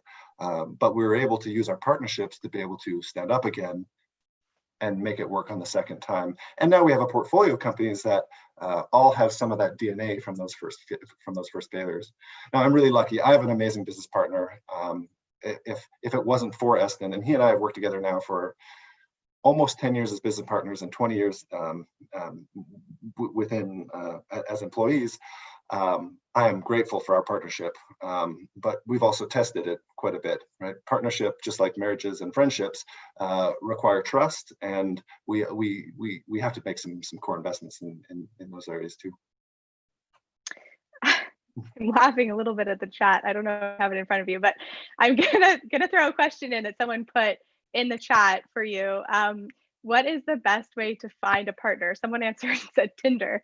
I don't know if that's the best way to find a business partner, unless maybe you want them, who knows? But yeah, other than Tinder, what's a great way to find a business partner? So I think there's a couple different shapes of partners that exist out there. Maybe I'll go to the easiest side first. Events like this, and I know we're in a weird time, so meetups don't exist nearly as much, but seeking out partners in other communities, I think really makes a whole bunch of sense. If you think about being able to have like different types of DNA to be able to make a partnership work, it's important to have partners who have different viewpoints. If we think about strong organizations are built from inclusive thinking, by having multiple diverse areas of thought, well, so are good business partnerships. And so if you're looking at things from a business mindset, going to find that technical thinker could be an opportunity, or going to find somebody who has experience in user experience or marketing or legal or other areas that may be valuable to you. Now, on the flip side, there are also, I think, from a service provider perspective, really great partner adjuncts out there. So looking at organizations like Thin Air or Startup or Platform, or there's lots of ors, in terms of accelerator organizations and incubators who can maybe help make some of those connections either naturally or organically. Okay. I want to shift a little bit to talk about the startup community, I guess more as a whole. You know, you've had your fair share of experiences in this space. What do you think makes a good startup community? Risk. And I think the nature of why I mean risk is that we have to take chances, and we have to take lots of chances. So a startup ecosystem that's only made up of a couple of organizations doesn't have the amount of DNA to be able to make it really, really healthy. And so now that we're starting to see a lot of ecosystem maturity in both Calgary and Edmonton, we're seeing folks who have entered and exited. We're seeing people who have made their way up in really great organizations, using Jobber as an example. It's now beginning to birth capability and capacity that can be inserted into other organizations. And that type of maturity only comes through risk, through adaptation, through trial and error, and time. And so I think when we think about the startup ecosystem, and again, I can speak to this only from the Edmonton perspective from 2011, 2012, Mac remembers probably some of those first launch parties. It was in a hotel ballroom. There was quite a few less people, and everybody knew each other already. Now the ecosystem is beginning to get much more diverse, much more inclusive, and have many more voices at the table to be able to create things that are really strong and have the potential to scale much faster than ever before. Where do you see the community headed in the next couple of years? Or what changes would you like to see? It's an interesting question. I think we can take some cues, probably. So I think this comes back to what we were talking about before in terms of the cohesion of the industry, of our ecosystem. Again, Faiza, you're totally on point with that. We have to be thinking not as a province. I think we have to be thinking as an ecosystem across the West. Edmonton alone, Calgary alone, we can't compete with Montreal or Toronto. But across the West, if we're thinking, we'll say Manitoba onwards, as an ecosystem, we can be a lot more competitive. And I know that goes against maybe some of that provincial down or city down thinking that Faiza was talking about, but that intentionality around being successful and betting on us winning means we have to be shoulder to shoulder to be as effective as possible. And I think, again, this has come up in the chat quite a bit, those relationships matter. As we're seeing the innovation sector in both of our cities become a little bit more robust, get a little bit more attention, and get a lot more money because we're seeing exits now be reinvested. We have a lot more opportunity, and that means there's a lot more at stake, but that means we also have a lot more experience too. Okay. Any last parting words? Anything else you'd like to add? The folks here. Just stop asking me questions. Yeah, no, I was gonna say, like, just don't wait. Start now and make mistakes. I say this to our team internally all the time. I don't care if people make mistakes. I was gonna use the F word, but I don't care. What I care is that people make mistakes, learn from them, and try again. And I think that's something that we can be living and learning from as an ecosystem, individually and en masse. The more we stub our toes, the more experience we have. And like, nobody ever wins the first time. You win the second, third, maybe the fifth time, but you got to get through those bad games first before you can get to be really successful. And the more we learn, well, the stronger we are and the better partner you could be, and so on and so forth. Like Ali said, yeah, fail fast. Absolutely. All right. Thank you so much, Sam. That was really great. Lots of good advice, lots of, interesting about partners as well. I think a lot of people enjoyed what you had to say about that. All right. Well, before we get to our last guest, just a couple housekeeping notes. It does look like our investment team is running a little over 6 o'clock. So if you are thinking case 6 really like rare and ready to go, then maybe get another beer or something else out of the fridge, because it will probably be a little bit longer than that. And please do keep putting questions in the chat. I think there's a couple of you that I've grabbed your question. Glad I could get that one about partners. But yeah, we have a lot of wealth of knowledge here in this group of panelists. So please, other than, I think Isha's gone for the night, but other than Isha, please throw in questions for Sam or Rachel or Fiza. I think they're, I mean, correct me if I'm wrong, but I think they are happy to answer questions as well at the end. And we will have time for that. So, all right. Well, our last guest is Rachel Wade from Calgary. Rachel has spent the last 7 years working in equity, diversity, and inclusion, helping organizations of all different sizes and sectors build more inclusive practices and cultures. Right now, she's the manager of global diversity inclusion at Parkland Fuel, and where she's building inclusive strategies across Canada, the US, the Caribbean, Central and South America as well. And she's also the founder of Including You Consulting, where she's been working with Platform Calgary, Rainforest, and others to advance equity, diversity, and inclusion in the Calgary region. Hi, Rachel. Hi, thanks for having me. Okay, so I want to start kind of at the baseline. What does systemic racism look like in this space or in running a business? I love that you start that as the baseline. There's a lot of spaces and places where they're still intimidated by that term. So that's sort of why I say that. But for sure, systemic racism is a term that we've heard come up fast and furious on a regular basis right now, especially since the murder of George Floyd and the Black Lives Matter movement has gained a lot more steam.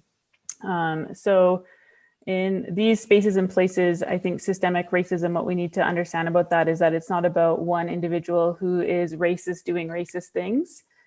Systemic racism is about how our processes, our policies, the way we build out our products, how we do hiring, how we build culture, all of those things have things that either create obstacles or opportunities for people.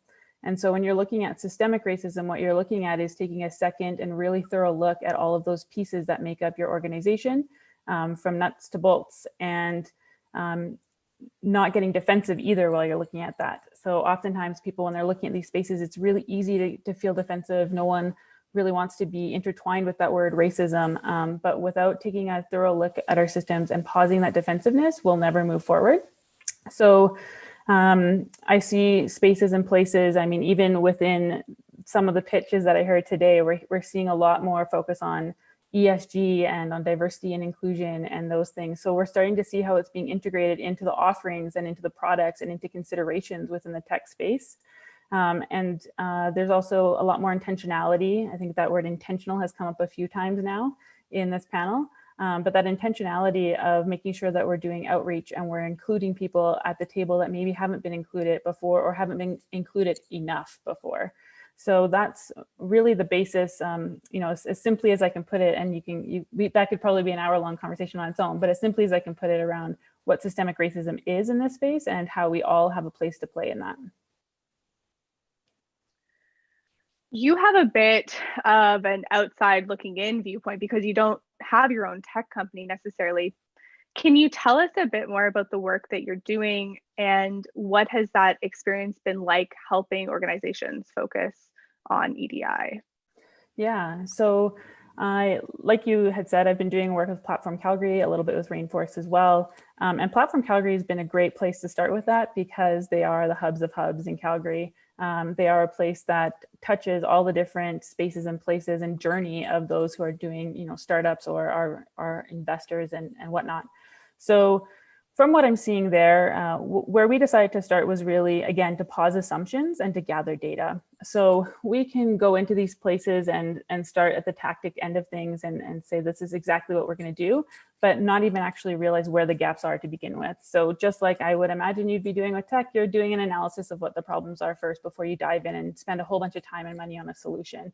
So it's the same thing with diversity and inclusion. You want to start with the data and understand you know, what you're dealing with, where the obstacles are, and what you need to solve for.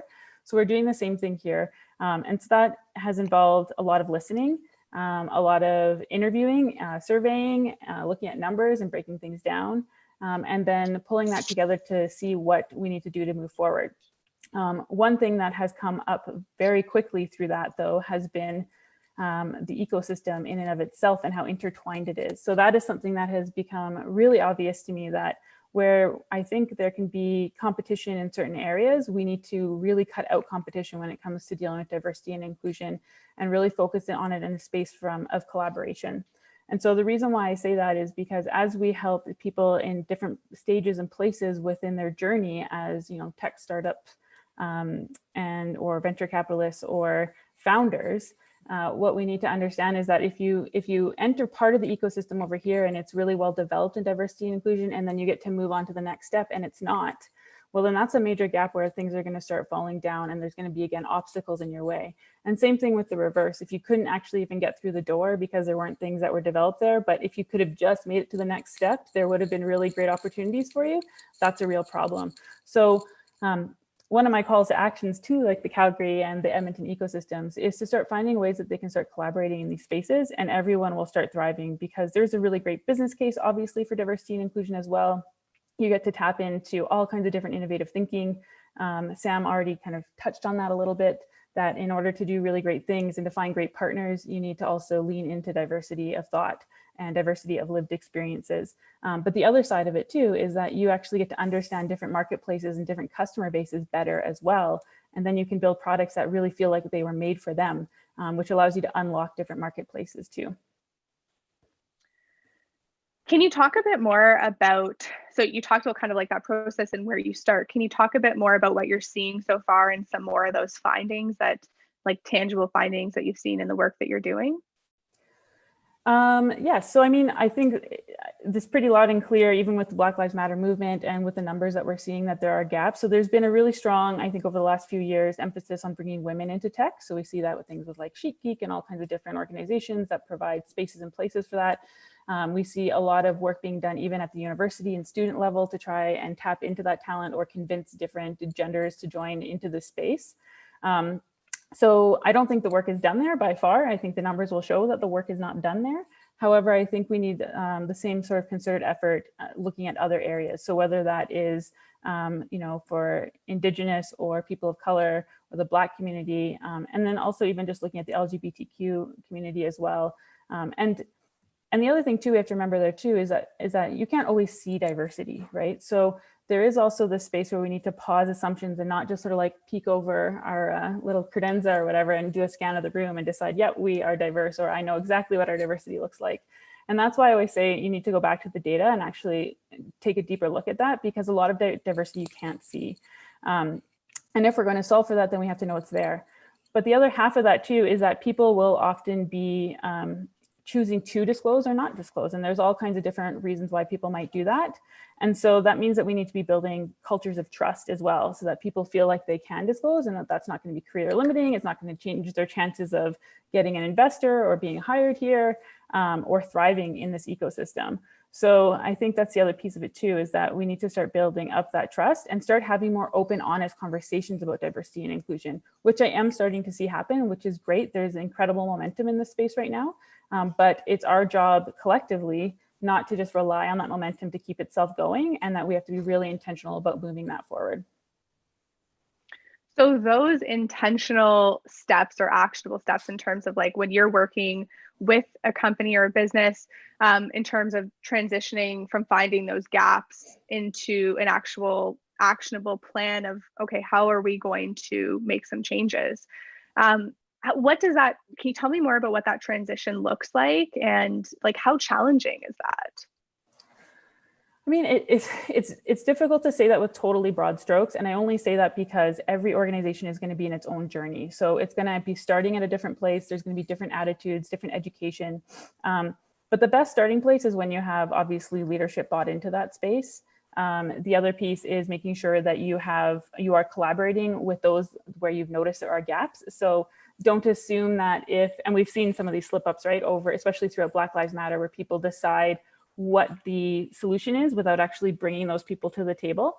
And then they create solutions that are not really preferred or appreciated, and they're called out for that. So, I mean, there's easy ways to avoid that, which is to actually bring the people that you're trying to solve for to the table instead of deciding what the solutions are for them.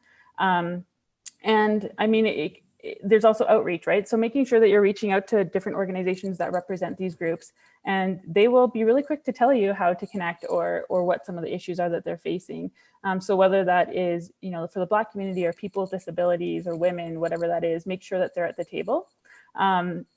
And some of the other tactical pieces even come down to things like user design, right? So how are you actually designing your products so that they create opportunities instead of obstacles for different groups of people?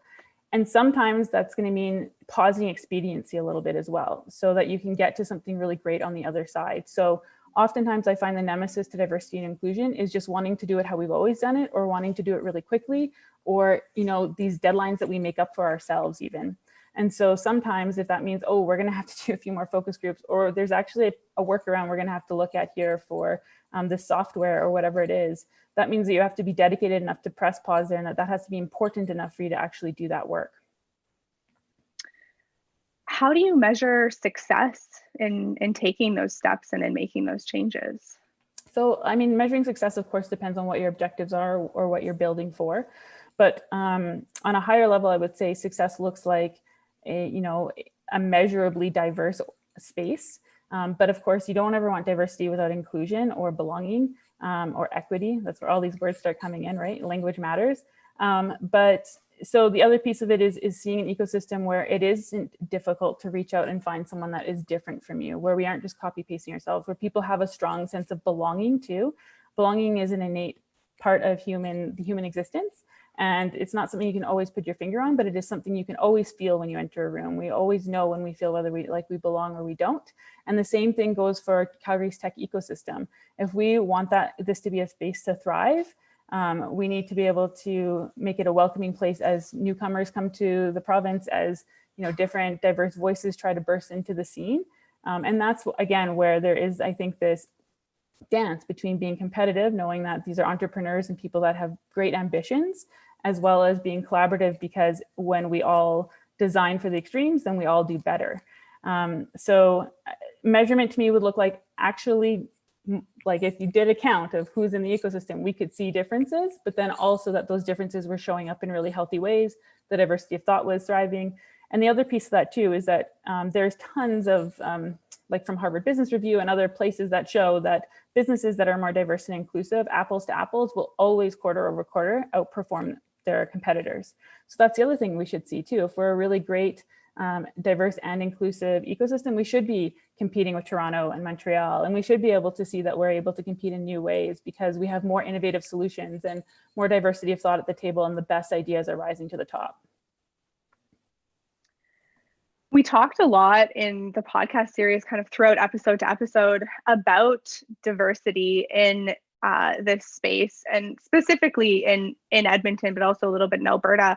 How do you think Alberta is doing? I know that's kind of hard to speak on like such a broad scale, but how far do you think that, like, I think a lot of people who I talked to said, like, obviously that work never ends, and like you should always be thinking about that and having an eye and always being conscious. It's not like you hit a certain marker and like we're never going to have this conversation again.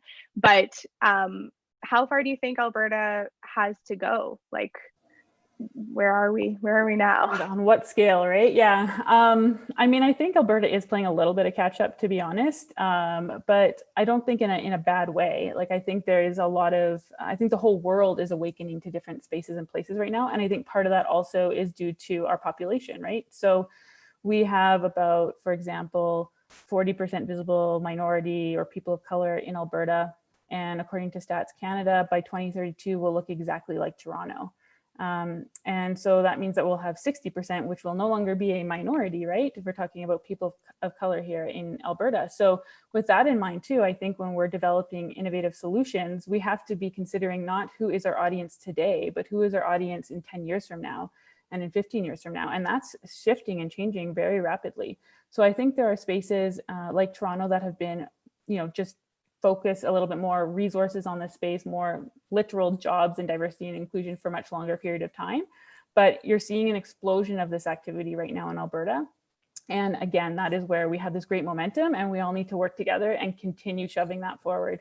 Because if we let it slide, it will slide.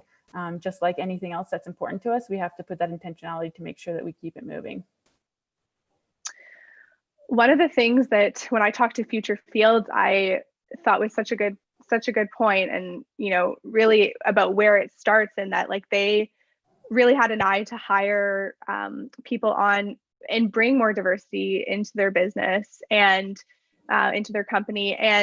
But it was hard because none of the applications, I think Leggy talked about a specific job, none of the applications they were getting were from women or anyone, like people of color. And so it's really about like, can you talk more about where that starts and how, like, if you're a startup and you want to bring more diversity in, but you're not getting any applications, and like how to reach those folks, and also like how that goes beyond, to schooling and where that really starts. Yeah, that's a really common problem, whether in whatever organization or whatever industry you're in, depending on what you have going on, there's going to be gaps based on different groups. So I mean, there are different really tactical things you can do, like reviewing your job postings. Where is that being posted? Are you posting it where you are expecting unique and different groups of people that you haven't worked with before to come meet you? Or are you posting it somewhere where you know that they exist, where you know that they are congregating, where you know that, and I don't mean like necessarily physically, but where it's all about meeting people where they're at instead of expecting them to meet you where you're at. The other piece of that is, what is your reputation in this space, right? People are getting more savvy, especially millennials. Like, they'll do an actual search on your company and look up what your board looks like, look up what your executive team looks like. And they will make, immediate judgments based on those spaces and places. Like, there's a lot more call to get really serious about it. And that's not to say you want to enter a space of tokenism or anything like that either. It should still be genuine, but there are, quick gut checks that candidates are taking right now. Also looking at things like even the wording within your postings. So if your postings, let's say, are really focused on credentials instead of skill sets, that could be something that repels groups of people that would be brilliant in that role, but maybe, don't have a master's in XYZ, right? So I think that we also have to reevaluate what we value and what we say is important in our candidates before they even get to the door. So there's different pieces there that I think we need to be aware of. And then the last piece, there's outreach. There are lots of organizations that specialize in, whether that's working with women in STEM or the Indigenous community or, pretty much anything you can name. So I would say, do the work to actually do the outreach and work with these organizations that can connect you with really talented people. But just saying, oh, I put my posting out there, I did the same as I always do, and nothing changed. Well, we all know that if we do the same thing over and over again, expect change. Like, that's the definition of not being very productive, let's put it that way. So yeah, so I would just say those are some really quick tactical things that people can take a look at, but it's auditing our own steps that we've been taking, and not saying like, well, I tried, pat yourself on the back and give yourself a pass. Like, just stop giving yourself a pass and figure it out just like you would figure out any other really big problem in your organization that you wanted to overcome. A very good point. I just want to take a quick pause. I know there's a number of people who have joined over the last couple minutes who are probably wondering why we don't know who's won the summit. So just a quick reminder for those that have joined. I am just chatting with Rachel Wade, who works in equity, diversity, and inclusion, and we are just waiting for the investors to come back, but it should be around 6:15 or so. So we are just going to keep chatting, and hopefully now is a good time. If you have questions, throw those questions in. I still have a couple more questions I want to ask you, Rachel, but if you have any less questions, now is the time to put those in the chat. So Rachel, I did want to ask you, you just mentioned a couple of the things that entrepreneurs and startups can do, but if a startup can't afford to hire a consultant like yourself, what are some of the other actions they can take, or what are some resources or research they can consult if they're not able to access that? I mean, I always say Google is very accessible. So, and I say that even for allies, right? When you're talking about wanting to be a good ally, we oftentimes see allyship paralysis, just like we see in business when we're looking at business. But I mean, you can do a quick search and find places and spaces for outreach. I mean, it really depends on what areas you're looking at. I would encourage organizations to start doing a bit of an inventory of their own perspectives and their own employees.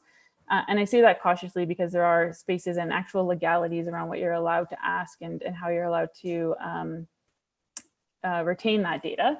And I also, if you're going to do a diversity inclusion, would always recommend that you do that with a third party just for trust and confidentiality. But those are spaces where you can start. And I know there are people that I've talked to even within the ecosystem, a TIFF being one of them, who's done some really great work with roundtables. So like reach out to your network, find places, and just like you would do with customer groups that you want to understand better, do the same thing with different groups of people that are more diverse maybe than what you've tapped into before. And then I would say the other thing is, if you're a leader in the space, start having the conversations, like start opening it up with your own team. It can feel awkward at first, but it's just like any other muscle, you know, you got to flex that courage muscle and sort of walk into that space over and over again until it feels better.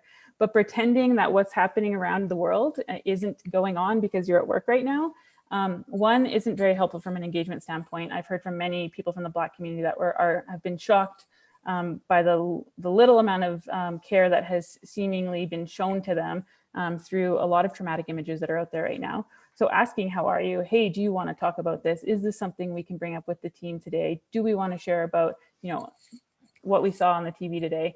But actually not being afraid to venture into those conversations with your team would also be a good starting point. And then you'll be surprised where that goes from there. How important is collaboration in the ecosystem for making changes within companies to succeed? Yeah, so as I was saying earlier, I mean, I understand that the ecosystem and the space of startup is highly competitive, and, you know, we're competing for dollars and investment and all of those things, and to be the best. But in order to be the best in a diverse and inclusive space, we have to work together. We have to set each other up for success. So I would say collaboration is supremely important. And I think there are probably solutions out there and ways to manage that too when you're talking about resource crunches and things like that. So if we can share resources or share information or share ideas when it comes to diversity and inclusion, it will make the ecosystem a happier, better, more innovative place. So for me, it is supremely important. And I think that as we start to lean into collaboration, as you know, as appropriate, you know, that doesn't mean they're necessarily, you know, sharing trade secrets or whatever, but we'll start to see that we're all rising to the top a little bit better. Okay, great. Thank you for circling back on that. There's been a number of people who have joined, so I'm glad that we can touch on some of those things again as well. Is there anything else that you would like to add that we haven't gotten a chance to touch on during the last 15, 20 minutes of chatting that you wanted to put out there? I mean, I would just, again, so that sort of call to action is to not be afraid to lean into these spaces, do your homework. You know, there's lots of books, podcasts, there's peer-reviewed journals if that's your kind of jam, but do some Google searches and take a look in these spaces where you have curiosity, follow your curiosity, as I'm sure many of these people do, and that's how they've ended up in these great spaces and places already. And don't be afraid to have the conversations around it, and just know that just like anything else, you might, again, that F word that came up earlier, you might stumble or fail a couple of times and wish you had said something differently, but that's how we learn and we continually move forward. And you know, and we humbly, you know, fess up when we realize we should have said something differently or done it a different way, and that's okay. So stumble, but keep stumbling forward. Okay. Thank you so much, Rachel. That was really great. I think I really enjoyed chatting with you, and I think a lot of people probably really enjoyed listening to that. And hopefully, you know, we can continue having these conversations, and obviously they move beyond just conversations as well. All right, well, we're still a couple minutes out, I think, from the decisions here, but I think we do have one question, and like, I know I've like hammered this so many times, but please throw questions in there if you have any questions. If you don't, that's okay. But I think we do have a question. I think it's for Faiza, actually. Is Faiza you are still on the call? Okay. And sorry, I can't remember who put this question in here. I copy and pasted it so quickly because this chat is super active, which is awesome. But yeah, my apologies that I did not note down who asked this. Okay, so whoever wrote this asked, I always hear the "we don't tell our story" being a symptom of humility. However, is it more people don't understand the value of branding in storytelling to scale our solving of a problem? For example, if we're solving problem solvers at scale, we need to know how to operationalize branding to fuel ourselves being those problem solvers. Otherwise, we only solve micro problems. And so kind of a comment, kind of a question, but I think it's something we can elaborate on a little bit. Yeah, I think so. this happened to me in junior high and it stuck with me. And I tell everybody this story. I had a social studies teacher in 7th grade and I loved writing. I thought I was going to be a journalist, but I wasn't. And then, I would write these essays and I would spend hours and hours and hours writing them. And every time my teacher would write on the end, she'd give me the grade, but she would always write in red pen, which I despise. So please, people, do not give feedback in red pen. It's just so insulting. But anyway, she would write, "So what?" with a question mark. And she told me, she's like, "You waste so much time talking about your argument or telling your story or whatever, but you always miss the so what." And she's like, if you read your writing and you can continually ask yourself that question, that means you haven't done the job. So if you're bad at storytelling, just tell it to yourself or tell it to someone else and see if you can ask that question. And I think we spend so much time on the how rather than the what and the why. And so if you are bad at storytelling or you think you don't know how to do it, I think that's totally valid, but just practice like everything else and practice with people who you know are a safe audience. So don't practice for the first time somewhere where it counts. Practice with your team, practice with your partner, practice with your family, whoever, it doesn't really matter. But just think about who you're talking to and why they might care. Like, who are they that they care about a specific part of your story? So don't feel like you have to tell the whole story. Just tell bits and pieces, but tell them in a way that matters. And just always ask yourself, so what? That's what I do.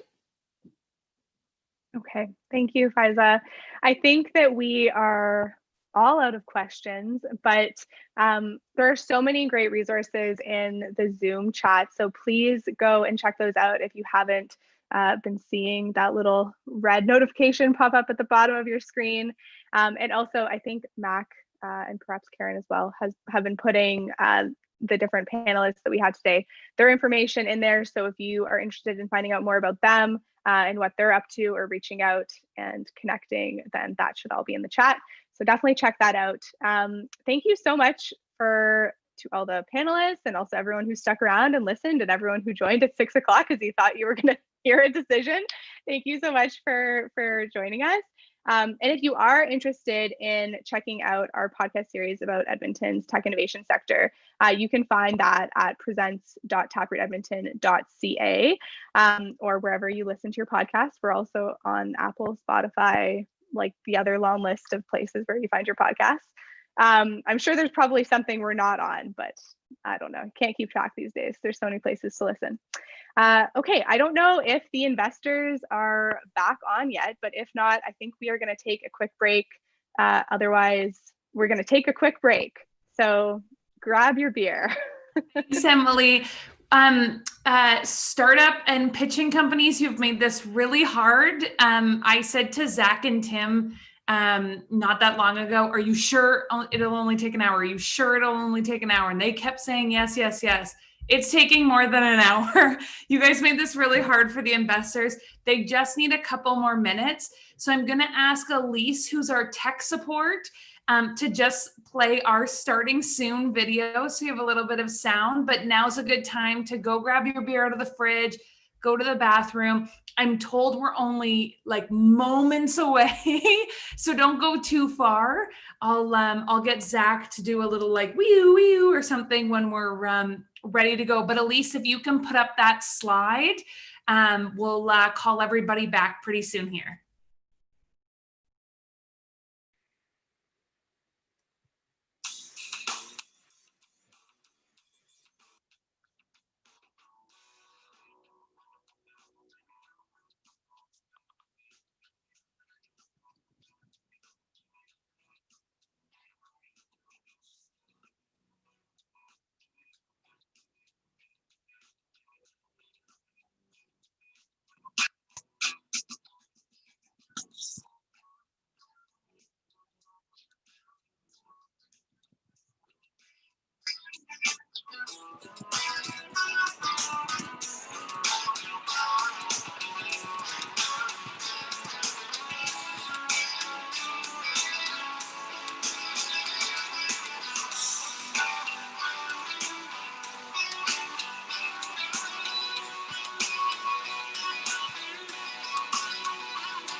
Elise, I'm going to ask you to finish screen sharing because we have investors on their way back. So we are just waiting. Zach is saying we can announce now. So Elise, if you can make Zach and Tim co-hosts, they're going to be able to give us the big news.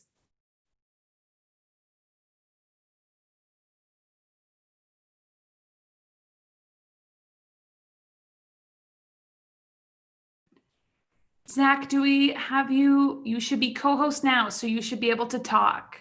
I can unmute myself. Look at that. Great. Welcome back. I'm good too. Welcome back. All right. I'm going to remove my background for this, just so you guys know. I'm not. I'll continue to sell myself out. These people are awesome. Yeah. Hey, that is not a dig on the sponsors. I just, as part of the next step, I'm going to remove my background. Listen, I actually have a speech prepared. It's late in the night. It's been a long day. It's really awesome. I got a speech. It's right here. It's called Closing Speech ? What are my final messages to the group? Quite simple. Have fun, make friends, build companies. That's the whole message. No. Listen, what have we learned today, team? There's still 157 people on the call that hung out all day long. You know what? The part that makes me so happy is to receive messages like the following. I'm so stoked to be part of the summit tomorrow. I've expanded my network greatly with a lot of really cool people. I want to invest in this company anyways. I'd like to mentor that company. These are the type of statements I love to hear that make me really happy, that make me like, you know, wake up in the morning and go to work and be like, this is what I'm doing. This is my life now. So we had a session earlier with Ian Hathaway, and he tells us that startup communities are complex. He says, in fact, they're impossible to manage and control. But the path to building a startup community is actually quite simple from my vantage point. All we have to do is go out and be the community that we all want to live in. We all have to be the entrepreneurs that we want to see in our community. We have to be the investors that we wish we had. We have to be the service providers that we wish we had as well. It's really quite simple. And today's a really special day on so many levels. You know, like what an awesome day that I just had. Like this was like probably a top day in my life. And thank you all for helping make that happen. But you know what? In some ways at Startup TNT, it's kind of just a day like every other day. You know, I just want to have fun, make friends, build companies with other scientists, investors, and entrepreneurs every single Thursday, which is what we did today. I'm doing it next week. I'm doing it the week after that. I'm doing it for a long time. This is just another day like that. You know, the startup community, the Startup TNT community has gotten a lot bigger than me, though. And my personal interests in having fun, making friends, building companies. I haven't even met all the investors that are participating this time around. I haven't even met with all the entrepreneurs that are participating around. We've grown so quickly in 18 months to be much bigger than what I ever thought we'd be in such a short time period. So I really want to give a special thanks before I announce the winners to a few special people that I mentioned earlier, but they need to be announced again. Rob Oming, the guy that hosted us for 4 whole months before his brewery opened and is still supplying some great beer for us. Tim Lin, our very first Friends with Benefits sponsor, back when that was a thing. Before we got corporate, it still is.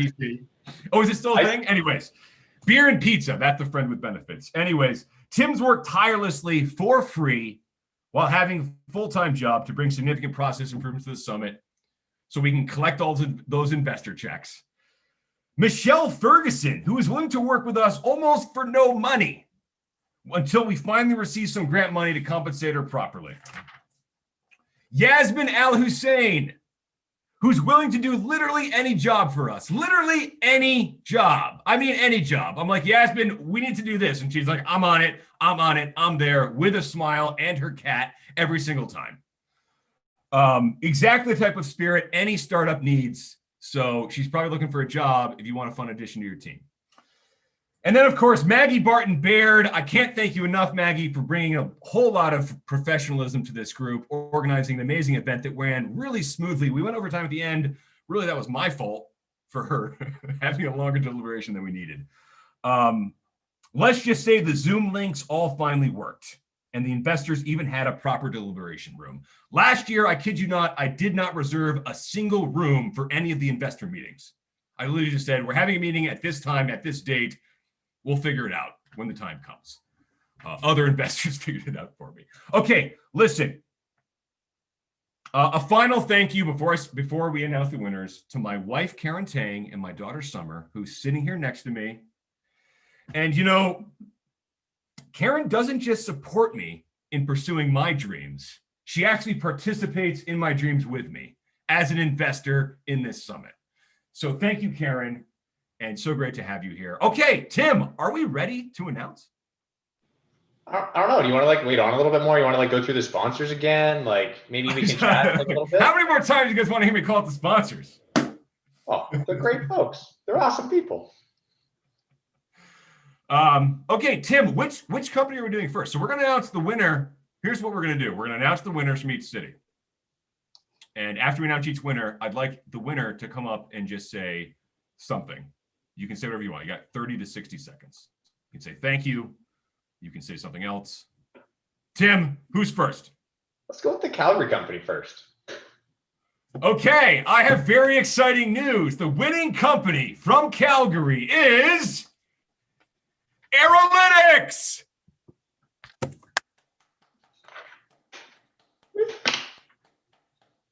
Wow, holy smokes. I am so excited. Wow, I'm kind of on the spot now. So thank you so much to all the investors for believing in our company and our mission. So, and thanks to the organizers of Startup TNT. I think, you know, over the past few weeks, working with all the investors and tons of back and forth emails and meetings, I think both our company is coming out stronger and we learned a ton through this. And I think the investors have as well. So everyone's coming out better. So yeah, thank you so much and ready to hit the ground running. Thank you. Liz, I want to make a special announcement for your company, which is one of our investors who recently sold his company, joined us at Startup TNT to sort of like look at the next phase of his life and become an angel investor, told me recently, like a few minutes ago, that he's committed to putting $150K as well into your company. And that person is Edon Shoam. Edon, really freaking awesome. That's the type of reality we like to see happening here at Startup TNT. So you're getting an extra $150K from Edon. That's amazing, Liz. Thank you guys so much. Super excited. Thank Okay, you. Tim, what's going on in Edmonton? Oh, Edmonton, tough race. I don't know. I might have to redo the math. No, I don't. The math is done. I know who it is. The answer is True Angle. True Angle. Oh, this doesn't work. I don't have but anyways, it's there. True Angle. Congratulations. Awesome job. Jana, can you unmute? Are you still able to? Yeah, I can. Thanks so much. Wow, that's amazing. I just, this is so fantastic for us and for our team. And I'll start by thanking them because they're so amazing. And thanks TNT for doing this and all the work that the investors put in. And this is just going to be so great for us and move us that much further ahead. So thank you, everyone. It's awesome news. No, great work to you. You did the work. All right, Tim, like I can't say enough how awesome it is that you guys just raised money from a bunch of strangers. That's amazing. But we had 10 companies participating, and I'd say to every time we do this, because we've done it a lot, at least once before, the point here is not that it's a pitch competition. It's not that there's one winner and a bunch of losers. It's that we're here to celebrate great companies, and we're real investors putting real money in. So, Tim, are the investors excited about any of the other companies? Oh, you can't get these guys, you can't get them any more excited. They're just, they're hopping off their seats. Look at Randy right now. Guys, Randy can't even hold it in. Shut up, guys. I don't want to hear it anymore. Listen, there's 3 other companies the investors want to go in on for sure. There's 3 other companies the investors want to go on for sure. We're already striking side deals. We're already figuring it out. We've got a total of $500K and counting between the winners and the side deals, kind of soft committed right now. We'll see where this all lands out. But I'd like to say Arbor, Neuraura, Uproot, we want to invest in your companies too.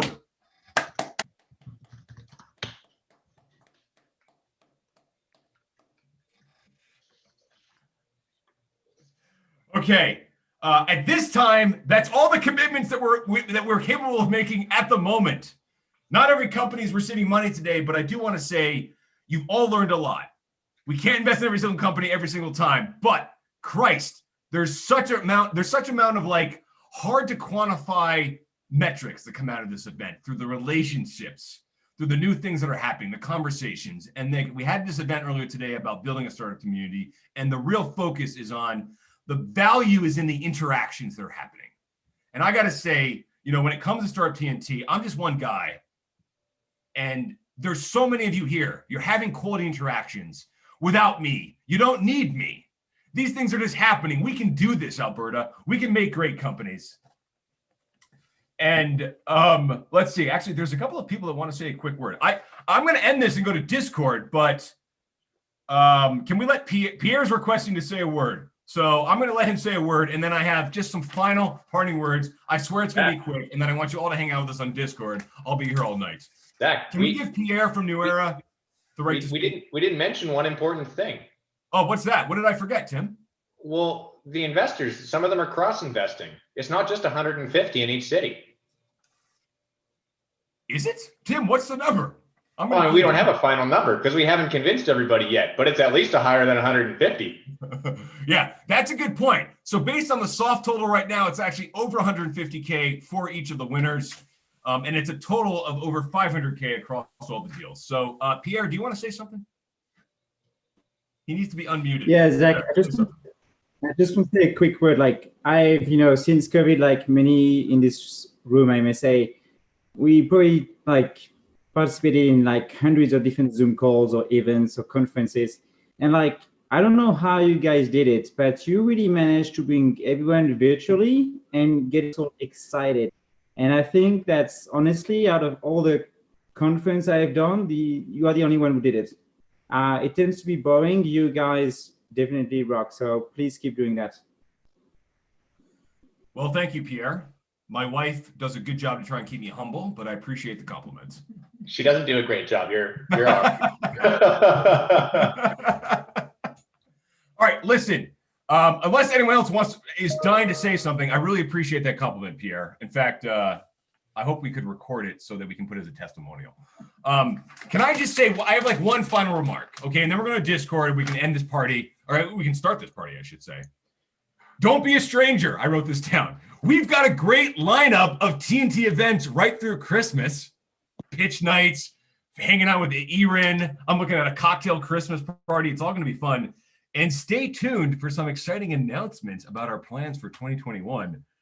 We're putting the finishing touches on a plan to test out a new type of summit with a sector-specific purpose, put on in collaboration with our friends from the clean tech community, looking at March of 2021. And I also want to give a shout out to Randy, who's here today, and Evelyn, who want to partner with us to do a summit in Saskatchewan in 2021 as well. That's going to happen. We're going to make that happen. We want to keep increasing our impact. Thank you all so much for joining us. I'd like to end with one final thought for the day. I have a lot of final thoughts. I used to tell other entrepreneurs that my goal in life was to make myself redundant at their companies as soon as possible.